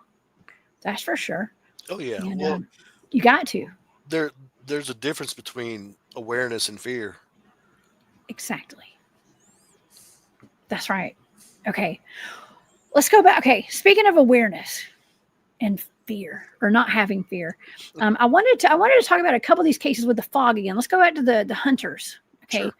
The hunters, because I've got a couple of cases now. I did get these, y'all. I got some of these encounters from either David Politis with his Hunter series, or on Dogman Encounters with Vic Cundiff and that Christopher guy who came on his show. There's one of a guy named Travis Anderson. Okay, this is a guy back in October 2014. This guy was hunting with his dad, and I want to bring this one up because I think this is interesting. Because a lot of these hunters are. This guy was found dead, unfortunately. Okay, but under very strange circumstances.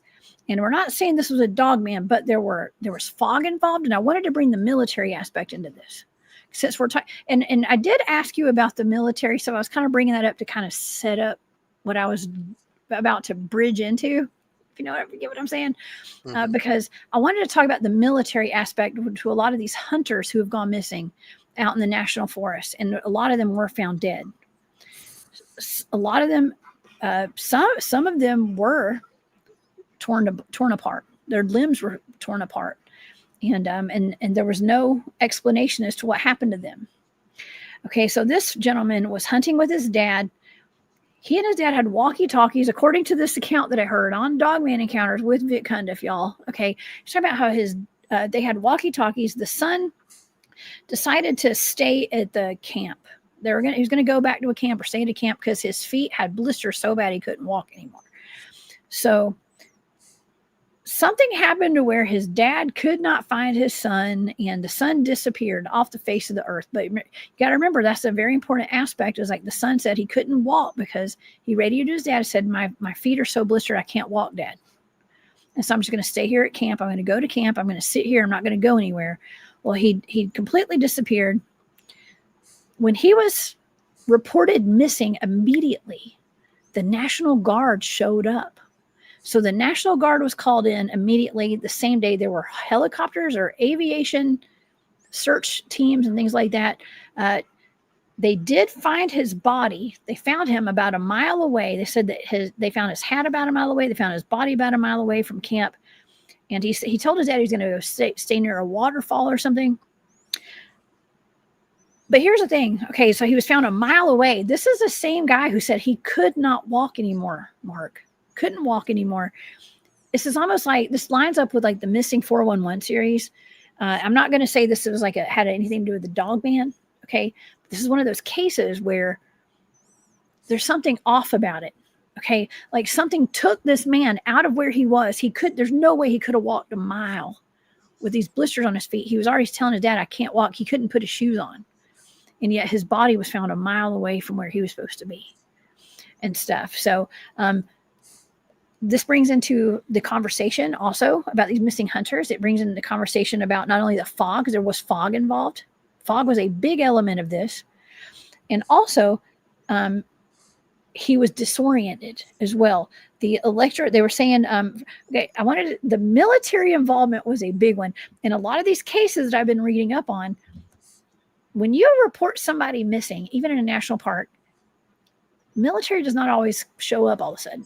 But in a lot of these cases, they called it parajumpers, is what they were calling it, parajumpers. Like pararescue. Mm-hmm. What is that, where they jump from airplanes and helicopters or something? Helicopters and parachutes? primarily. Okay. They're all involved, and it's like immediate. Mark, what? That's weird, it seems like, because like you don't hear that a whole lot, I don't think, when people go missing out of national parks. But in these are some of the cases that I had right here that I was doing some research on. It was like the military jumped in immediately. In some cases, it was special forces. Now, it would make sense if they're already on site and they're doing some kind of drills already, and so they were just there. But it's a little suspicious to me, knowing what we know about the Bigfoots and the national parks. These are national parks and stuff. It makes sense. Like maybe they're there because they know that there's cryptids there and they're trying to cover it up real quick or something. I mean, what do you think? Well, I think that it's important that we observe the dissemination of information, how that works within a search. So I don't claim to be an expert on anything, but at one point, I was looking at getting a search and rescue dog. Okay. And I was looking at the different things that are entailed in that. So when you have that kind of asset, basically, from my understanding of it, the way that it works is you have a localized agency, an emergency management agency, and then you have a state agency for the whole state that governs those emergency management agencies within the state. And when somebody turns up missing, that is, naturally communicated to the local emergency management agency, which then communicates that to the state. And then, depending upon what they need for that search, then they disseminate that information out. Now, if there is a federal agency, i.e. the military, that is nearby, to me, it wouldn't be outlandish for them to be involved in a search. And I say that because here locally, several years ago, we had a quadruple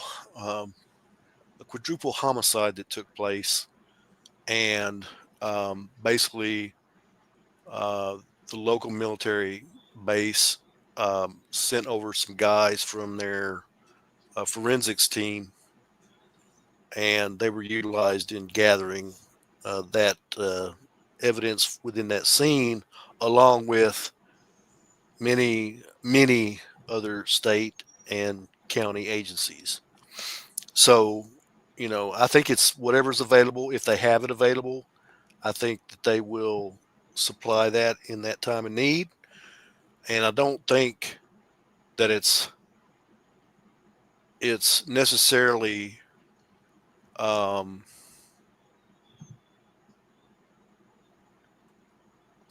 uh, accurate to say that if they're on scene, just because they're on scene, that they're there because there's a cryptid. Now, what I will say is this: if they show up on scene and when they get there, if they're not revealing their identity and they are armed and they look like they're there to do business instead of find somebody, then I would say that maybe there might be something to that. Yeah. Yeah. Well, yes. And it all comes down once again to the whole thing of, validating or verifying the information that you're fixing to put out, because Exactly. I think it's highly irresponsible for people to do that. It's Yeah. like, and I get it. It's clickbait. It's Clickbait. adds flavor to the story and all that good stuff. But at the end of the day, who is it really benefiting to do that or to put that kind of information out?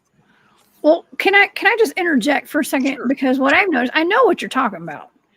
And I just wanted to make a distinction between people who are actual field researchers and people who are theatrical and pretending to be field researchers that are making videos of themselves out in the fields.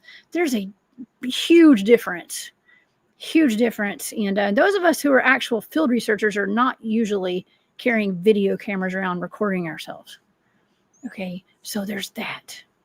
And I don't care what anybody says. Y'all come at me. I don't care. I've been a researcher for way too long to watch people that do that kind of stuff. And it is what it is. You know what I mean?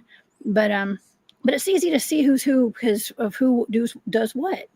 Okay, for that. And it is about the clicks and the views and stuff. And yes, I'm also a podcaster as well.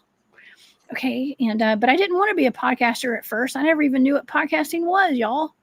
Okay, Mark, I didn't ask for this. I'd rather be in the woods. I'd rather be in the woods getting chased by a Bigfoot. Okay, but but I love this too. Okay, I've grown to love this as well, and we have a wonderful audience always.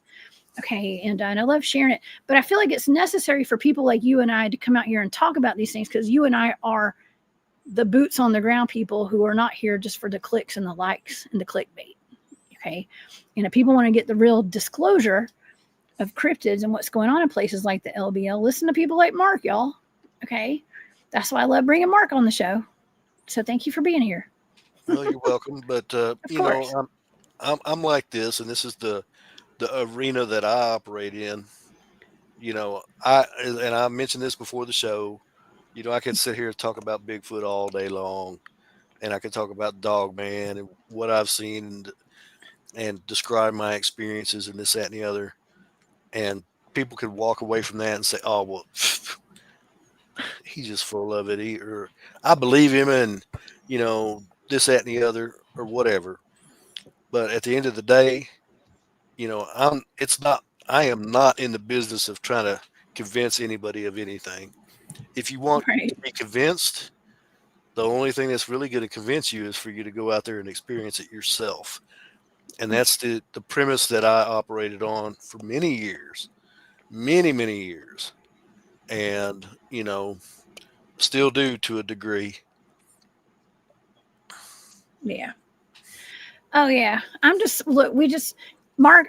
That's why I really love bringing you on the show because you speak it like it is. Okay, and that's what I appreciate Okay. And I have learned just to speak it like it is myself. Okay. And not hold back sometimes. I do try to be diplomatic about things. I do. But I've seen too much craziness of people. Gosh, probably shouldn't say this, but like, I'm not going to say like disinformation and stuff, but it's like kind of skewing things for the clicks Yeah. and Well, I stuff, mean, and like making things up. Like I probably shouldn't say this. I'm not going to say it. I saw somebody that put a video out that said that the LBL never happened, like that attack on the family, and I was like, man, it's a friend of mine that put that out, and I'm thinking like, what do you think about that? What do you think about it? Did the attack on that family in the 1980s really happen? What is your opinion? Can I just ask? I'm just wondering because I'm like, what is my opinion? what is your opinion on that? Well, my opinion really doesn't matter I know. Well, it at the does end to of the me. day because of the simple fact that, through the years, and I've lived here in this area for over 25 years. I'm getting Mhm. old. We're both getting But old. but Okay. It's okay. At least we're still here. what's That's all that interesting matters. about it is, through the years, I've talked to a whole lot of people. And I will admit, early on, if you weren't from this area, people had a tendency not to want to talk to you because you're not from Okay. the area. And that's just the way that they are. But as I got to know people and developed a level of trust, when I would bring up the subject, uh, I've had, I don't know how many people unrelated, don't know each other, Okay. at different times have told me that, yeah, I heard about that, or that happened, or what have you. Now, when you go back and you look at the original Jan Thompson story, and I get it. You know, a lot of people have their opinion on Jan and the information that she put out, and this, that, and the other, and they're entitled to their opinion. But Yes. there are only three people that ever actually that well, let me rephrase that. There are only three people that are still alive that actually spent any time trying to validate that story with Jan Okay. herself. That that would be Barton Nunnally, and as much as we may dislike him, Tom Biscardi, Okay. and myself. Okay. I actually spent a whole week researching with her in the LBL, and uh, we went up and we talked to her cousin, and we talked with her, and she showed us a bunch of different areas and different things. And at the end of the day, because it did happen such a long time ago, um, it was my determination on it was that the jury's still out. I don't know if it's real. I don't know if it's fake because of the simple fact that I personally have um, talked to unrelated people that have told me that it's true. Yeah. Well, there's not only that case too. There have been hunters that have been found dead there, bow hunters. And I mentioned I was putting an emphasis on bow hunters tonight. Hmm. Okay. And there was a pretty well known case, at least one bow hunter. And I wanted to bring up this fact as well. And I wanted to, I'm only going to bring this up and I'll actually share my screen. I think I have this here. Let's do this. Hold that thought, Mark. I know what you're laughing about. Okay. That's the one. Let's That's the one that you're talking about. The one that I investigated. Yes, yes. I just, when I was watching this, and I, oh, it's not letting me access the screen. I don't know why it won't let me do that. Okay. Well, my computer's not letting me do this tonight. Okay, but let me just explain what I was going to show the audience tonight. I actually had the a search engine where I put in missing bow hunters.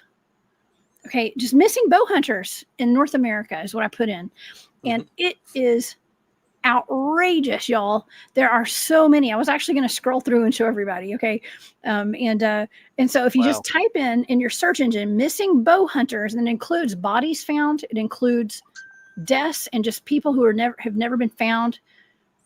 Type in missing bow hunters. Okay, and even type it in as missing bow hunters out of the state that you live in. I was actually wanting to look up the Kentucky ones because you live in Kentucky, and lots of bow hunters of all hunters go missing. Now, what's up with that, first of all, and why is it bow hunters? You know, because they say that like dogmen would be, if it were dogmen that were attacking these people, they'd be more likely to go after somebody with a gun, according to a lot of people, because they don't like guns. Okay, but what's up with the bow hunters? Do you have any kind of thought on that? Well, yes, actually I do. So there's a lot of different factors that I've looked at through the years. Okay. And if you think about it, you know, bow season here in Kentucky, in a lot of the state, takes place during the time of, it's a transitional period. So it's transitioning out of summer into fall. And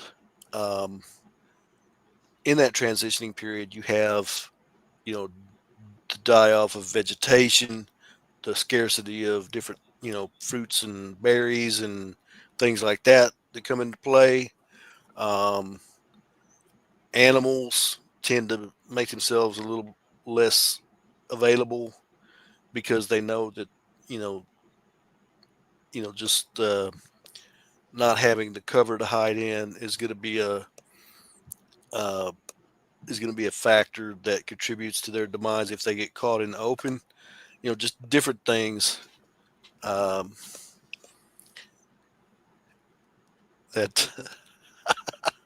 I apologize about that. 86. You know, I've got an interesting story about that as well myself. I've seen that video though. I know what you're talking about. Actually, Jody Cook sent me that after I had contacted, the first time I ever contacted him was after I had been tasked with the family that had been the alleged attack on that family out there, and my data was really disturbing to say the least. And I contacted him asking about it, and he sent me that documentary actually, and it lined up with my data actually, which is odd. What do you know? What is, not to interrupt what you were saying, but like, what do you know about this? What do you know about this video? What do I know about the video? What do you know about the video? Tell me about it. Oh, It's pretty interesting, actually. Should I get into it? I mean, really? I mean, you can finish your thought, and then if you want to get into it, if not, it's okay. All right. So let's not offend too many people tonight, okay? Well, we're on a roll. Why not? I feel like we probably listen. I offend so many people these days. It's okay. Okay, I'm okay with it. Let's just hit it all. Let's hit all angles tonight. So I know the audience will appreciate it. Y'all just stick with us. So to finish my original thought, we're just telling it like it is, y'all. What was I saying? I can't even remember what I was saying. Oh Lord. So. Oh man. Yeah, you have all these factors that come into play during that time frame. And I get in trouble when I bring you on the show too, Mark. It's okay. We get each other in trouble, don't we? Well, the only thing I can say to that is this. You know, the only reason why you hear about it is because you make yourself available to them and I don't. Yeah. Because I ain't having it.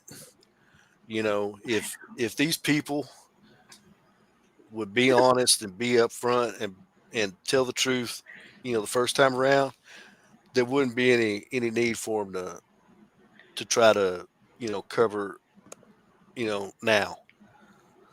Yeah. So, you know, okay. I mean, I don't have anything to gain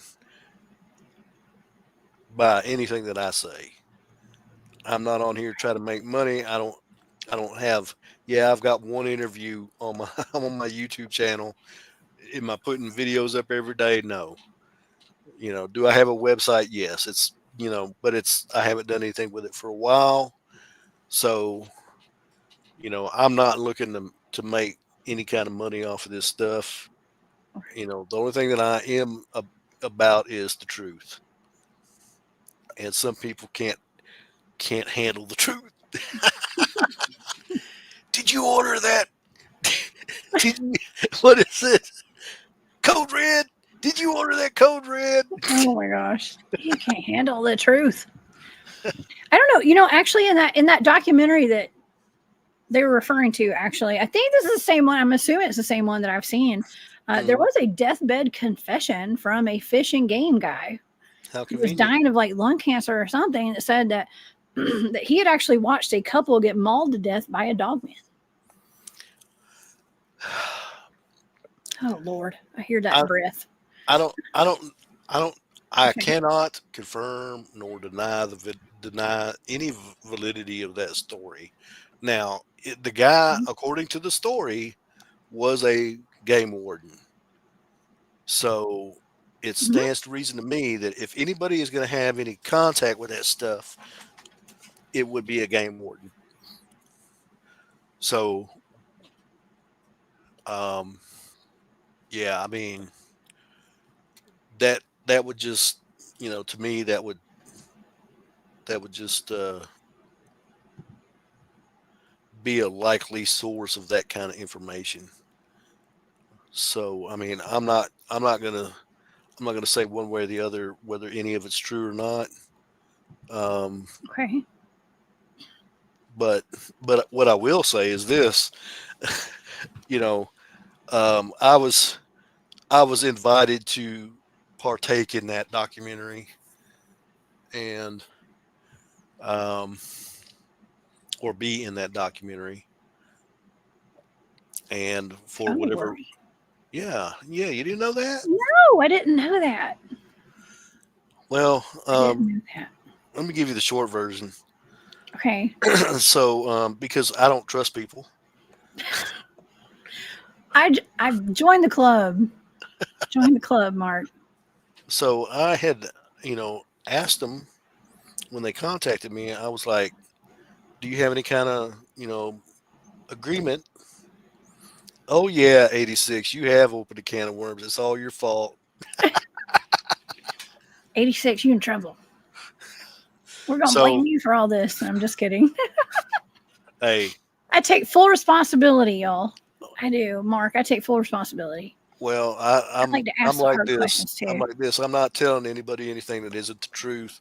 And if they can't Right. handle it, then they need to grow up and get over it.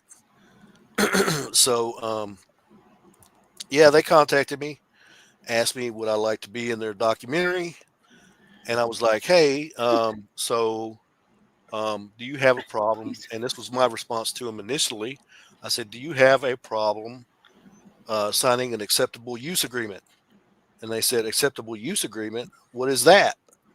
So I was like, "Well, it's a document that is basically drawn up by my lawyer that protects you and protects me from either one of us utilizing anything that I may contribute to the documentary in a negative way or a harmful way, and basically it protects both of us." And as soon as I mentioned that, they were like, "No, we don't want nothing to do with you.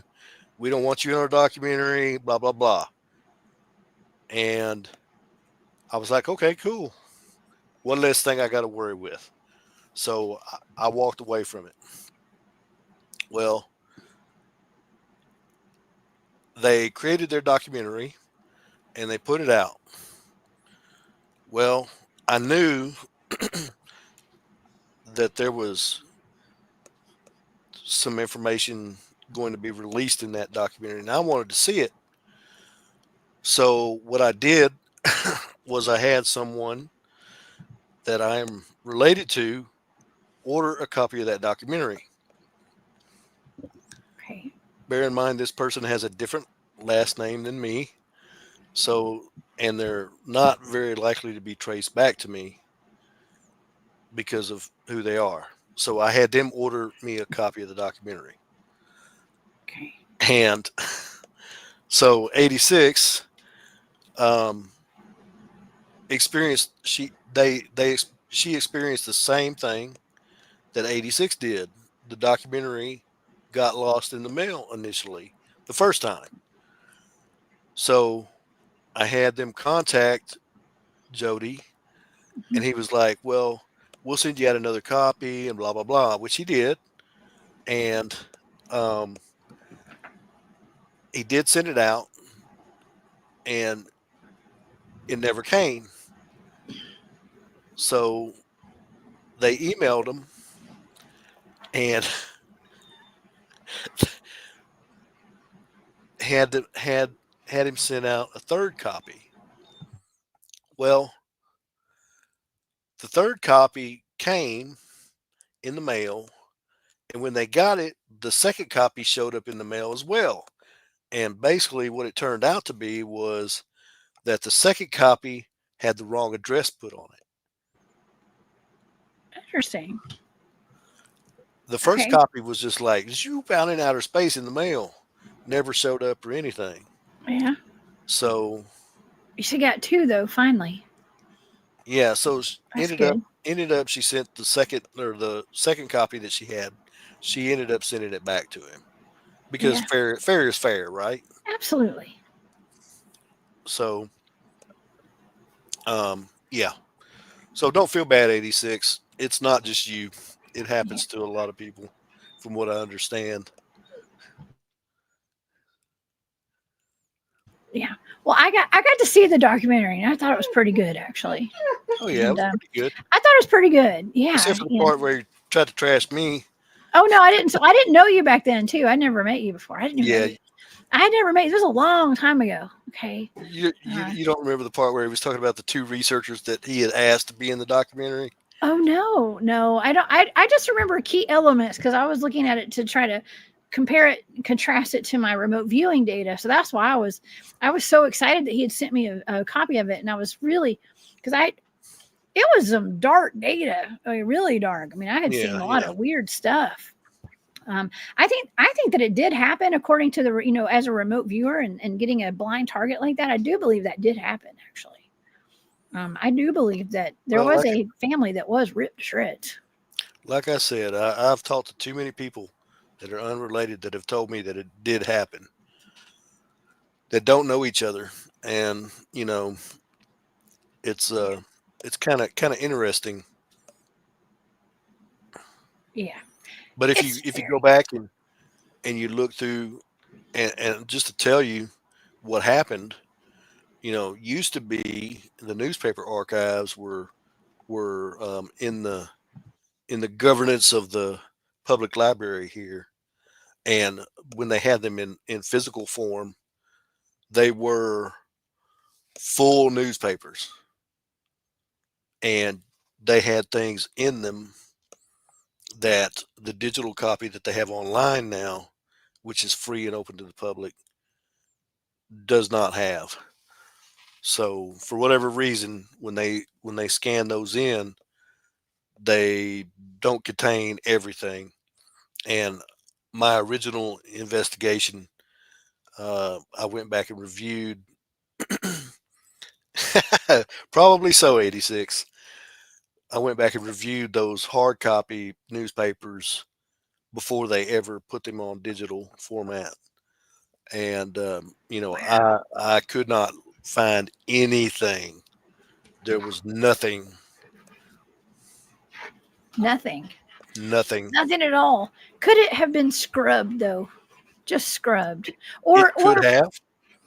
I mean, in my experience, in modern day times, because this happened in the 1980s allegedly, in modern day, and I consider the 1980s modern day times.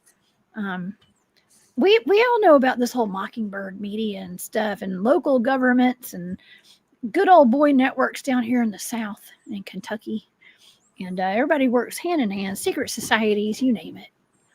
Um, when the truth doesn't need to come out, the truth ain't gonna come out.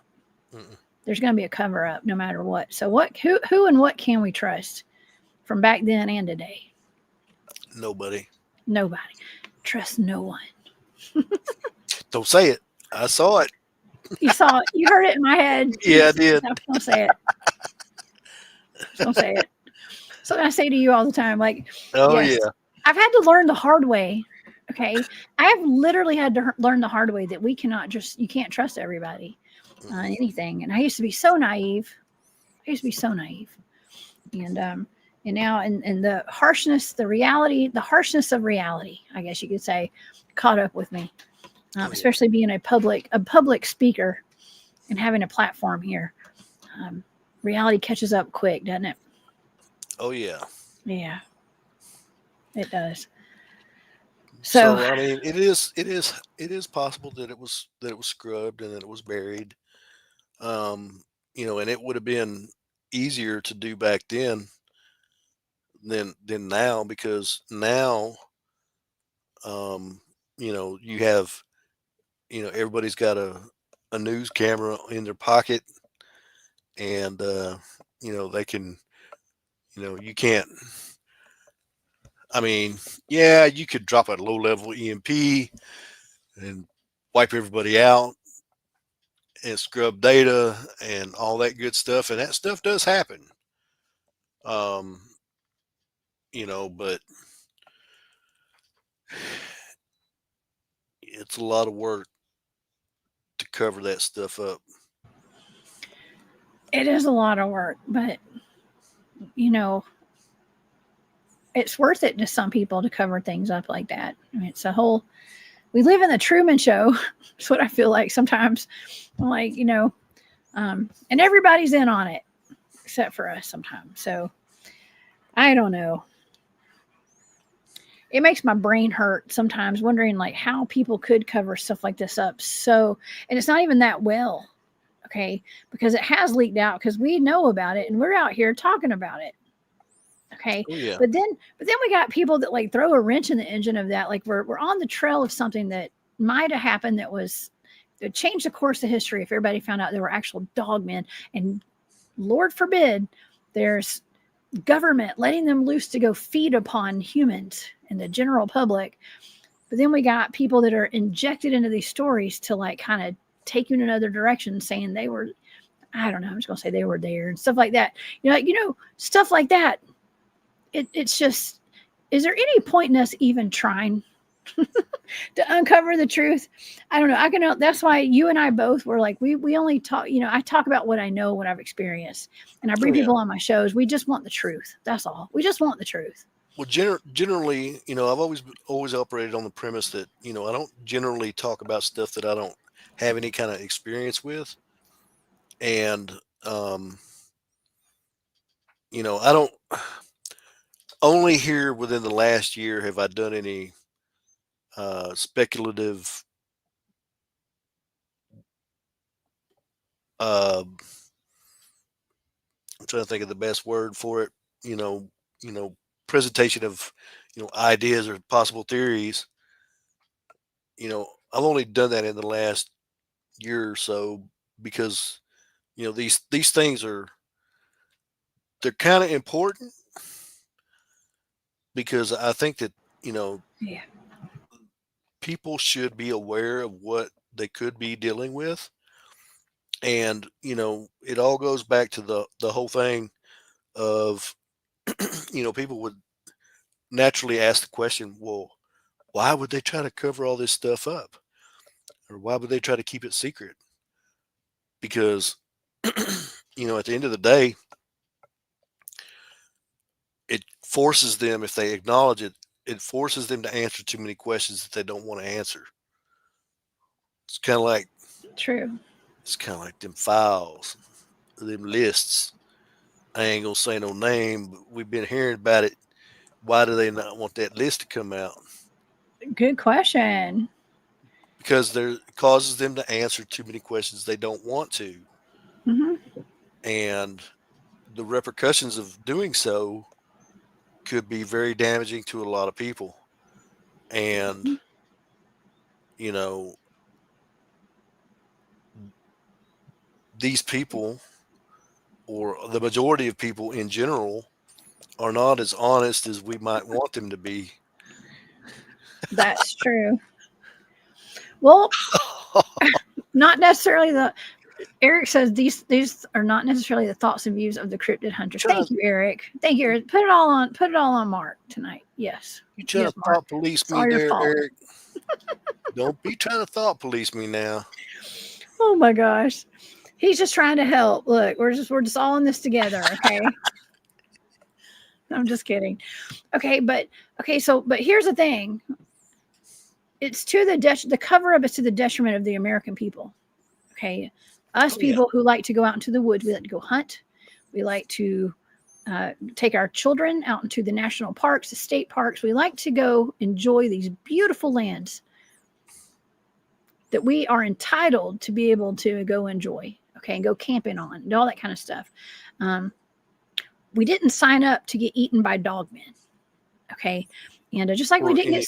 didn't sign up to get abducted by aliens, okay, but yet here we are, okay, some of us, and so it's just the best we can do is shed light on it and bring people on the show and to share with the general population and the public or whoever wants to watch our personal encounters and things that have happened to us. Okay. Yep. Anybody out there, you and I, and all the guests I have on my shows, and to bring awareness to the public because it's going to happen no matter what now. But if you're out there hunting, I mean, I saw a couple of people in the chat saying, well, I'm not going to bow hunt. I think Eric actually was like, I don't know about bow hunting anymore. you know, what kind of advice do you have to people now? As far as like bow hunting, you're a hunter yourself. Do you recommend people going into the national parks? Is it something that we should be extra aware of, or do you even think that some? This is a multi-pronged question here. I don't think a lot of these men knew that there were dogmen. I'm not saying they're all taken by dogmen or Bigfoot, but a lot of them don't even know about it. But do you think it's the government's responsibility or somebody's responsibility to let us know what's out there so we don't get eaten? Well, that's it is a complex question with a It's a complex lot. answer, and I mean, at the end of the day, I mean, if you look at it, I mean, how many times have we acknowledged that the government or there is an agency or entity within this world that we live in that has through history been referred to as the Men in Black? Well, if you look at the Will Smith movie, we know what the Men in Black was about, right? They were policing the aliens. Now, if that's what their job is, to a degree, you know, I mean, I don't necessarily agree with, keeping that from humanity. As a matter of fact, I'm very against that because of the simple fact that, you know, I've had experiences in that area myself, and I would rather know than not know what I'm dealing with. So I don't I don't think that they're ever going to, like I said in the beginning, acknowledge that because it forces them to answer too many questions. And, you know, we know that the government does not like to give answers, especially truthful answers to hard questions, especially questions that might incriminate themselves or even remotely jeopardize their their hold on their position.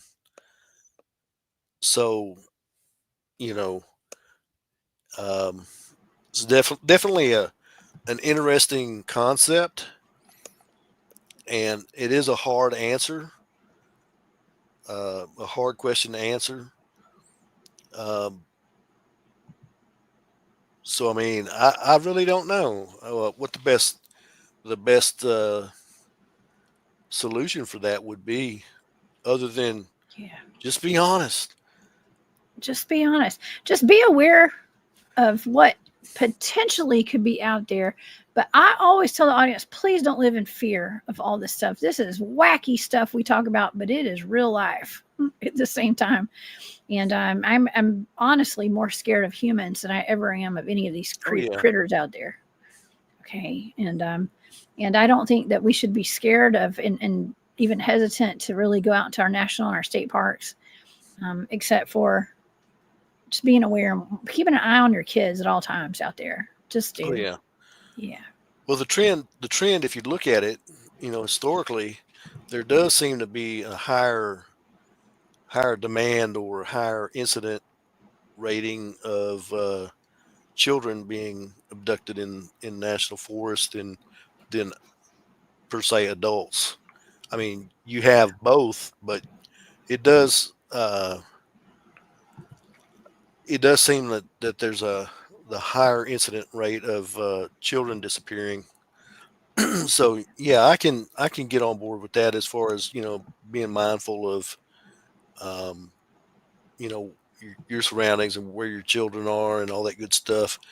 Um, but no, I don't think that and one thing that really burns me up that I hate to hear and basically makes me see red is when you have these so-called cryptid experts that get on here and they say, "Oh well, you got you got Bigfoot coming around your house, you got Dogman coming around your house. Well, you're just screwed. You just either you're going to have to deal with it or you're going to have to move on. There's nothing you can do." That is the furthest thing from the truth. But what you have to realize is one that you're not playing a game, and if you want them to go away for real, they got to go. They gotta go. You gotta banish them out of there. Yep. Get on out of there. Get. Would you Is that say what that? Tim? That Was reminds that me. Tim Peeler? Remember That him? remi- yeah, that reminds me of that incident that I was telling you about the last time I was on, where I was at the mailbox with the Bigfoot, and I was telling them that they were sending out some eradication teams, and you know, because like I said earlier in the show, I don't think these things are inherently evil. I think they're just trying to live their life, within their existence, and they're being manipulated by the forces the same way that we are. And Yeah. Frequency weaponry. yeah, and it just I felt that it was important for them to know that these people were in the area. But it was funny when he started walking away from me, he got maybe 20, 30 feet, and I was like, get on out of here. And he turned around. You said that? Yes, I said that. I was like, get on out of here now. And he Get on turned out of here. around Get. and he curled his lip up at me and he kind of, Oh. and then he Ooh. just kind of stood there and looked at me for a minute and he turned around and kept on going. Oh my gosh. So that's the universal, shooing away of a Bigfoot right there. Get on out of here. Get. So everybody practice that tonight. Okay. So if you're ever in a national park or anywhere, you see a Bigfoot, you gotta say that. Okay. Get on out of here. Now, I think is it Tim Peeler, right? Out of North Carolina. He had like a cane or something. He was like, I say, get. He was like poking at it and stuff. That's always my go-to. Okay. If ever there's something needs to get out of my way, I say that. Get on out of Wow. here. Yeah. I don't know. There's something to it. It must work. It must work. Just saying. Oh man. I don't know. I can't even imagine though when it comes to like the hunters who have who just disappeared off the face of the planet. Of course, I believe my personal opinion, Mark, is that some of them have walked into portals. That's what I think, honestly. I think the ones that have never been seen again, I think that they probably have. The ones that have been found with their bodies have been ripped apart, I think it could have been Dogman. I don't know. And a lot of the stories, especially the ones I was listening to on like Dogman encounters with some of the eyewitnesses and the government agents and things like that Vic has interviewed, there seems to be a pattern with those, just like the patterns with the David Paulides missing 411 series of the hunted as well. I think I have a picture of, if you guys have not seen these movies, I have not seen the movies, but I have read Missing 411, the North American encounters. Okay. This is the Hunter series right here. If you guys want to purchase this book, just look up David Paulides Hunters, Unexplained Disappearances right there. And there is a movie, like a documentary called Missing 411, The Hunted. Actually, in that book, this is all by David Paulides right here. This is his original book right here. And in that Hunted, I think it's in the Hunted, in that movie, there's actually an encounter with a man who was elk hunting, I believe, and he encountered a clear cube, just like my team encountered out at the meadow. There was a cube that Tim and Bob were sent towards, and their heat signatures disappeared once they got up to it, and then they reappeared when they stepped out of it. They didn't know they were stepping out of it. But the only other time I've heard of a cube being encountered in an open field like that was on that movie. Somebody sent me a clip. I hadn't seen the whole movie. I admit I have not seen the whole movie, but Barry had sent me a clip of it where this man's describing a clear cube. He described it as a UFO, actually. Yeah. And he said he was elk hunting. The next thing he knows, he sees this cube, and then he's inside the cube with the elk being flown off planet. Is what he said. Yeah. So, I mean, I think that a lot of these hunters that are going missing, they're going through portals. They're walking into cubes, maybe.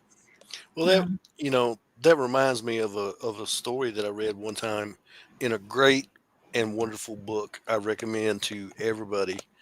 The name of the book is In the Big Thicket. It's by Rob Roy Riggs is the author's name. And basically it deals with a lot of the legends and stories in the Big Thicket down in Texas area. And basically it talks about this hunter that was walking along down a game trail. And I think he was a bow hunter.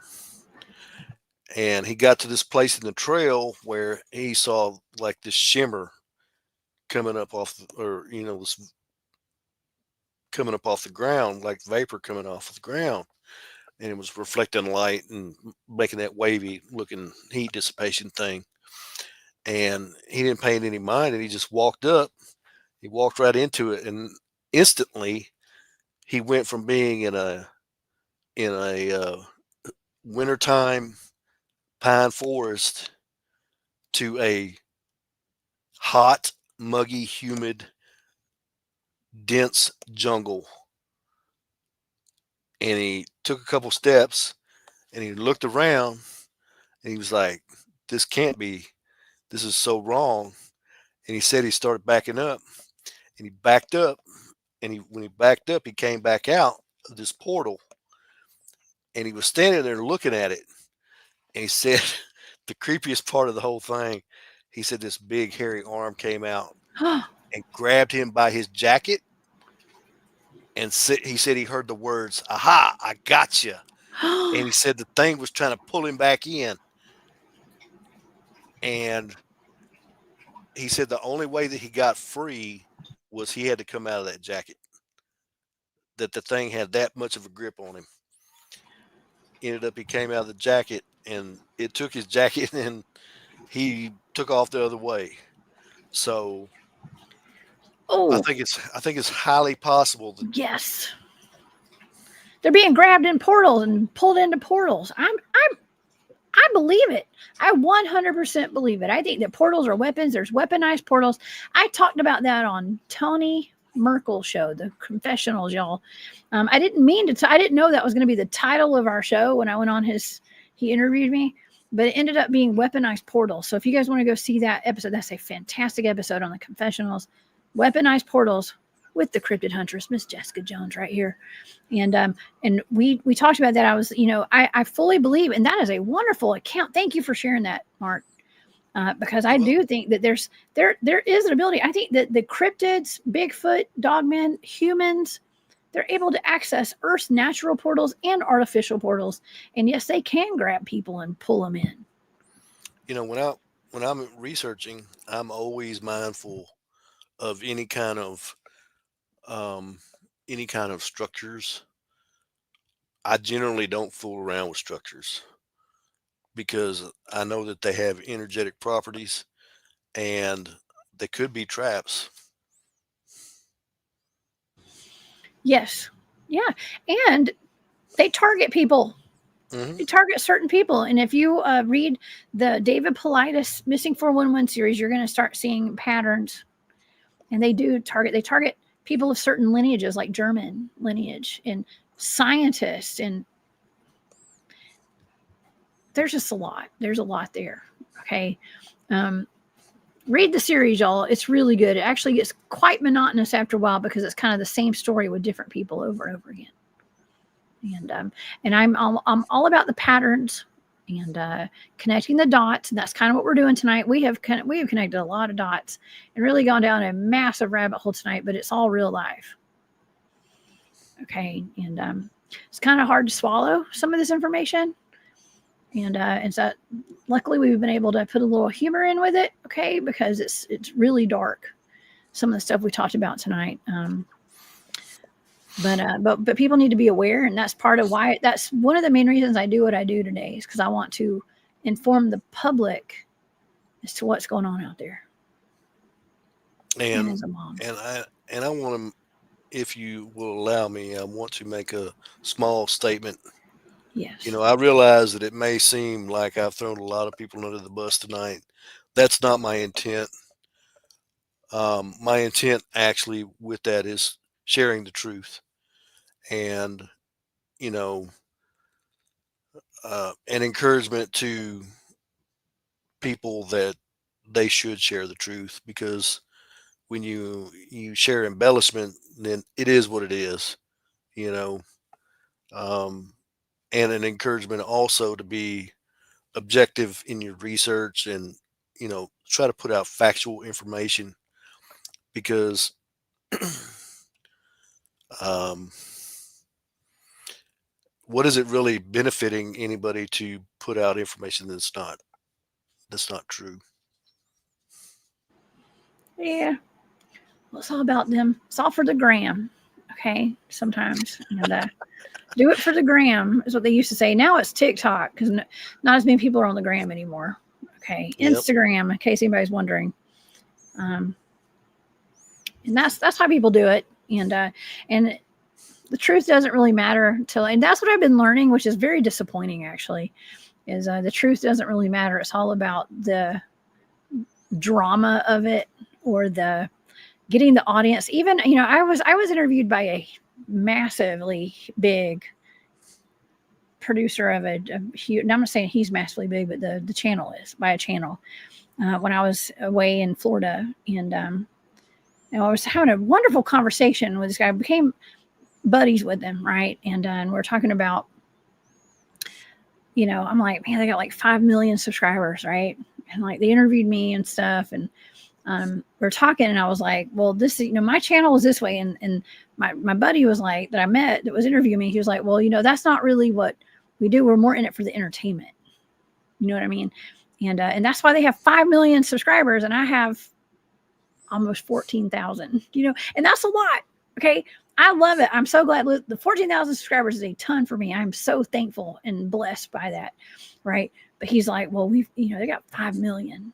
Okay, and because that's what people watch, but that's not my audience. And we were kind of contrasting and comparing our audiences, and I was like, well, I put out real story, real encounters and local legends and local lore, and I bring real researchers on my show, and it's just different. It's just two different genres, you know what I mean? If you want to call it a genre, it's just two different things. And so there's just a difference there, but people are in it for the entertainment. So I try to keep people entertained as well. Okay. But if you want the drama and just entertainment, you're on the wrong channel. You know what I mean? We are entertaining. Okay. Mark, you're very entertaining, by the way. I try to be. We're Doesn't always entertaining. work though. But you know what? Tonight we're controversial, and I love it. I used to really stay away from controversy. Now I just run towards it. I love it. I love it because if it's the truth, it's the truth. Yeah, I mean, it's like I Yeah. said earlier. I'm not telling anybody anything that's not true, Right. and it's like, if a person can't handle the truth, that's their problem, not mine. Yeah. I don't have a problem with the truth. Yeah. And neither do I. I'm just still searching for the truth every day. Every day. And so thank you for being on this crazy ride with me, especially tonight. This has been a lot of fun. And it's always fun spending a Saturday night with my crew here in this amazing chat we have tonight. And everybody here. I don't know. What do you think about hunting? Okay, somebody actually, hold on, let me ask this question real quick. 86 actually said, do dogmen recognize bows as ancient weapons more so than guns? What do you think that dogmen would even think about it or no? Well, one thing that I can say is, you know, I don't have any direct experience with that, but what I have in listening to a lot of interviews of people that have had encounters, anytime that there's a firearm involved, it's like the dog man knows what it is and usually will give the person with the firearm some sort of don't do that, or shake a finger, do this number to them or Yeah. something to indicate that. But I've never heard an incident like that with a bow. Well, usually it's the people are looking at the critter, we call it the creature, through a scope too. Like remember, Yeah. Jeff Townsend came on. Remember when you and I were you were co-hosting with me, and we had Jeff Townsend on. Rest in peace to my good friend Jeff Townsend. But he came on. He was talking about that dogman encounter he had, where he was looking at it through the scope of his rifle, and he couldn't pull the trigger. He didn't pull the trigger, and it was like it knew, it was fully aware that he had it in its sight. It's just it's odd. It's that telepathic connection, I think. Oh yeah. I think they know our intention. Now, how they know that is a discussion for another day, because it's like really, really in depth as to how I think they know that, but they know.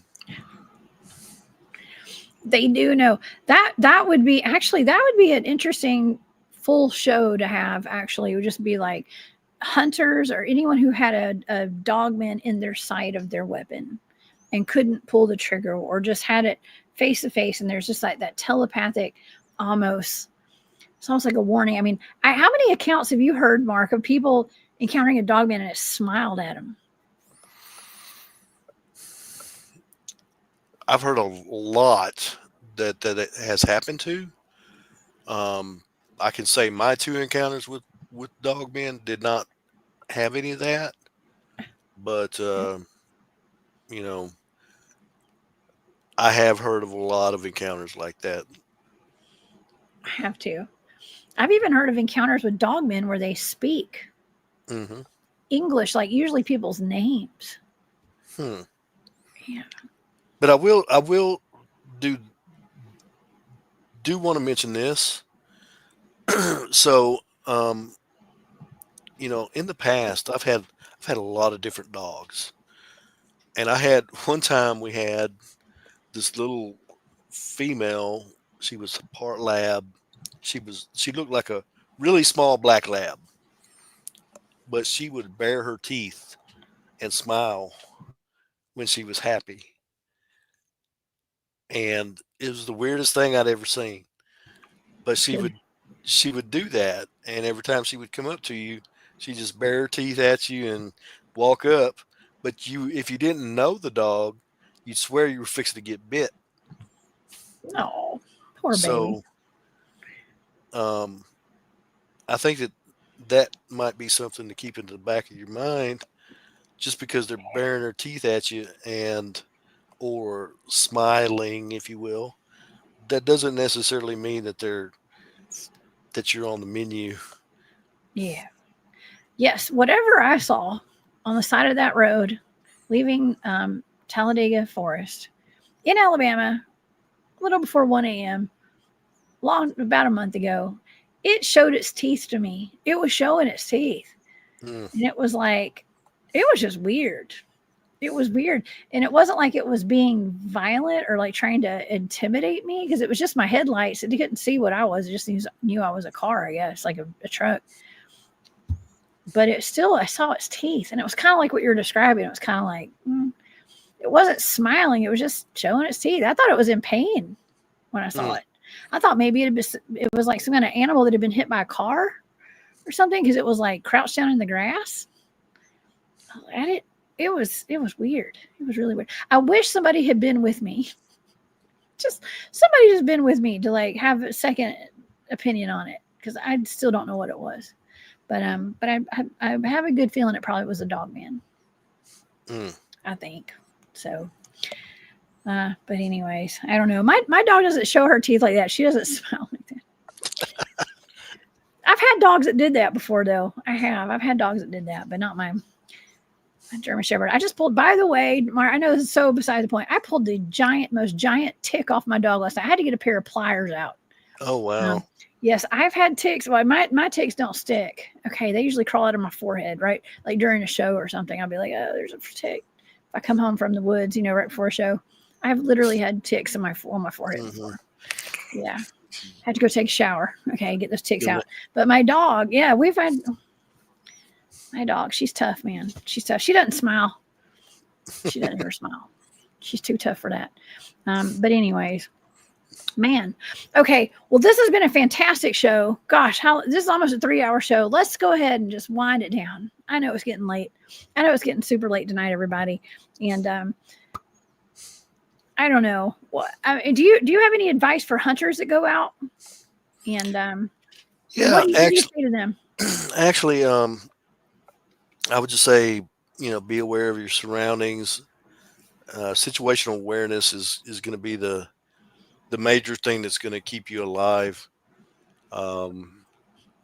And, just try to be as safe as possible. I used to myself, I used to hunt from a tree stand, but I don't do that anymore because I'm not enthused about the concept of or the thought of being hemmed up in a tree with nowhere to go. Oh God! I mean, I'm not a monkey. Yeah. Man. I mean, yeah, that's a vulnerable spot to be in. Yeah. Actually, up in a tree stand, and that just reminded me of something when I was listening to the Dogman encounters and stuff. Some of Vic's episodes, they're talking about how they believe that a lot of these hunters that were attacked, when their bodies were found and stuff, their rifles were laid down. It was almost like they had already, shot whatever they were going after, like sheep or elk or deer. They'd already gone out and shot it, and they'd laid their rifle down, and they were checking the animal, and that's when they got attacked. It was that moment. That was what the consensus was, is they had done it at a vulnerable moment. Something came from behind. Now, honestly, I got to tell you, Mark, to me, it sounds like a big cat too. Yeah. I think a lot of these people that are, they do get ripped apart. These hunters, I think they're attacked by big cats, bears. It's not always Dogman. It's not always Bigfoot. I can get on board with that. Yeah, cats attack from behind, right? Sometimes they'll go for the head and the neck. Well, a lot of times they'll attack from a high spot, either from a ledge or a tree, and they'll jump down and they'll attack the usually, if it's a game animal that they're attacking, they'll attack the back of the neck, and they'll do the same thing on a human until they can get around to the front side, and then it's pretty much a throat bite game at that point. The throat bite game. It's a throat bite. God, you can't handle the truth, everybody. I'm just saying, it's really dark, y'all. It's really bad, but we have to, especially if you're going to be out there hunting. We're giving advice to hunters right now. Be aware of your surroundings. Always look up, right, Mark? That's what I've always been told as a field researcher. Always look in the trees, because that's where things will hop down and grab you from the trees. Interestingly, I was doing some research in a location in the LBL, Not going to say exactly where it was at, but um, there was a creek that was flowing parallel to the road, and in this one particular spot in this creek, there was a, you know how like in some creeks you have sandbars. Well, Yes. there was a gravel bar. Hmm. There was a place where the gravel had washed up, and it was like, I don't know, maybe 3-4 foot wide on this gravel bar. And when I looked at it, you could see two perfect footprints set down in that gravel. Like something had jumped off of that ledge down into that creek, into that gravel. But Whoa. the interesting thing was there were no tracks coming to it, no tracks going away from it. And I think that it's possible that it could have, something could have jumped out of a tree. Now, I'm not saying it was a Bigfoot or a Dogman or anything like that, because naturally it was in gravel. There's no way to get any kind of shape or form out of that, because naturally when the footfall is picked up, that gravel just caves in on itself. So Oh my. definitely interesting. Yeah, I mean that kind of lines up with all the single footprints we find in the woods when we're out doing our Bigfooting, we're tracking and stuff. There's like one little footprint or one big footprint and nothing else. None of it makes any sense. But it could if you think about the jumping from a tree, and I don't know. And Oh yeah. I've had plenty of conversations with fellow researchers who are like, yeah, you get a couple of footprints. It's because they're walking backwards into their own footprints. And I'm like, no, they're not. But I don't know. They could be. Well, it's That's possible. all. That's a whole other story and a whole other show right there. But it is possible. I don't know. I just don't believe it. I would have to see that. I'd have to see it. Exactly. You have to see it. See what the footprints look like. So, I don't know. I want to say like I'm beyond all that at this point. We know they're out there. Okay. We know they're out there, and in the days of taking castings are fun and everything, but it's like we already know they're out there. We don't need to prove it to anybody. It would be nice for me to have my own cast to like hang on the wall though. I Yeah. should do that one day. I'll do it one day. Okay. Somebody was asking earlier, by the way, I don't know if you're still in the chat, but somebody was asking, where do I get all my artwork and stuff? Hobby Lobby, y'all. Okay. Hobby Lobby. Maureen Girl Nergon gave me this and that right there. I got this at the Expedition Bigfoot. I think I'm pointing the right way. I hope I am. Everything's backwards. Okay. But I got this picture at Expedition Bigfoot in Cherry Log, Georgia, and the rest is from Hobby Lobby. Okay. Y'all go to your local. I am not sponsored, but I would be if they'd let me. Okay. Be sponsored by Hobby Lobby. Okay. They're not open on Sundays. I'm sorry. You're going to have to wait till Monday to go get your own. All right. But anyways, thanks for asking, by the way. Man. Okay. Well, this has been a fantastic show. My goodness. I learned a lot tonight, Mark. And we probably pissed some people off, and we've offended some more people probably, and it's okay. It's okay. It's all right. It's like I said, It's all right. It's not, that wasn't my intent. My intent Mine was, either. I mean, We apologize in advance. Y'all get on out of here. Get. I'm just learn kidding. to tell the truth, come back later. Yeah, get on out of here. Get. Come back when you're ready for the truth. Okay. I'm just kidding. This has been too fun. Yeah, thank you so much, Mark, for spending your Saturday with us here on the Cryptid Hunters channel. Well, thank you for having me on again. Of course. Really You're welcome enjoyed it. anytime. You're always welcome here anytime. Okay. And yeah, if you guys want to get more information about some of these hunters that were found that have disappeared or have been found, please go to, first of all, Dogman Encounters with Vic Cundiff. Dogman Encounters Radio. You guys can find plenty of encounters. I don't know the number of this episode, but I promise you guys tonight or in the morning, I will put this link I took notes. I'm always transcribing stuff and taking notes, y'all.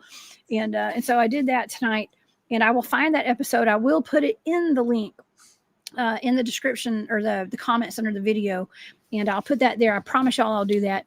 And also, I think it's Can-Am. What is missing 411's? Can-Am missing. Can-Am Missing. Okay, that's the website. Go to Can-Am Missing on YouTube. That is the David Politis YouTube channel. Okay, and go look for the hunted and hunters that have gone missing there. Those are the two best places for y'all to find information on missing hunters and hunters that were found dead under very strange circumstances. And also tune into the Cryptid Huntress channel, and we will continue to stay on the hunt for Dogman and missing hunters out here. Okay, and cryptid-involved.com and Cryptid-Involved on YouTube. Cryptid-Involved, tell everybody, I know I just said it, but tell everybody where they can find you and your website. Well, like I said earlier, I've got a YouTube channel. It's Cryptid-Involved. Oh, that's not it. I put mine up. Sorry. Go to the cryptid-huntress.com. Go ahead. Sorry. Go ahead. Promoting myself. I thought that, well, you and I have very similar names. Okay. Yeah. I don't have my glasses on. And then my website is cryptid-involved.com. And yeah. And your YouTube channel as well. It's Cryptid-Involved. I can't remember the numbers. They recently changed it, but it's on YouTube. Just search for Cryptid-Involved. It'll come up. It's in the description box for the show, y'all. And our wonderful mods have been putting it in the chat the entire show as well. And so, yes, here it is right here. You guys can find it on YouTube. Just look up Cryptid-Involved. 741. 741.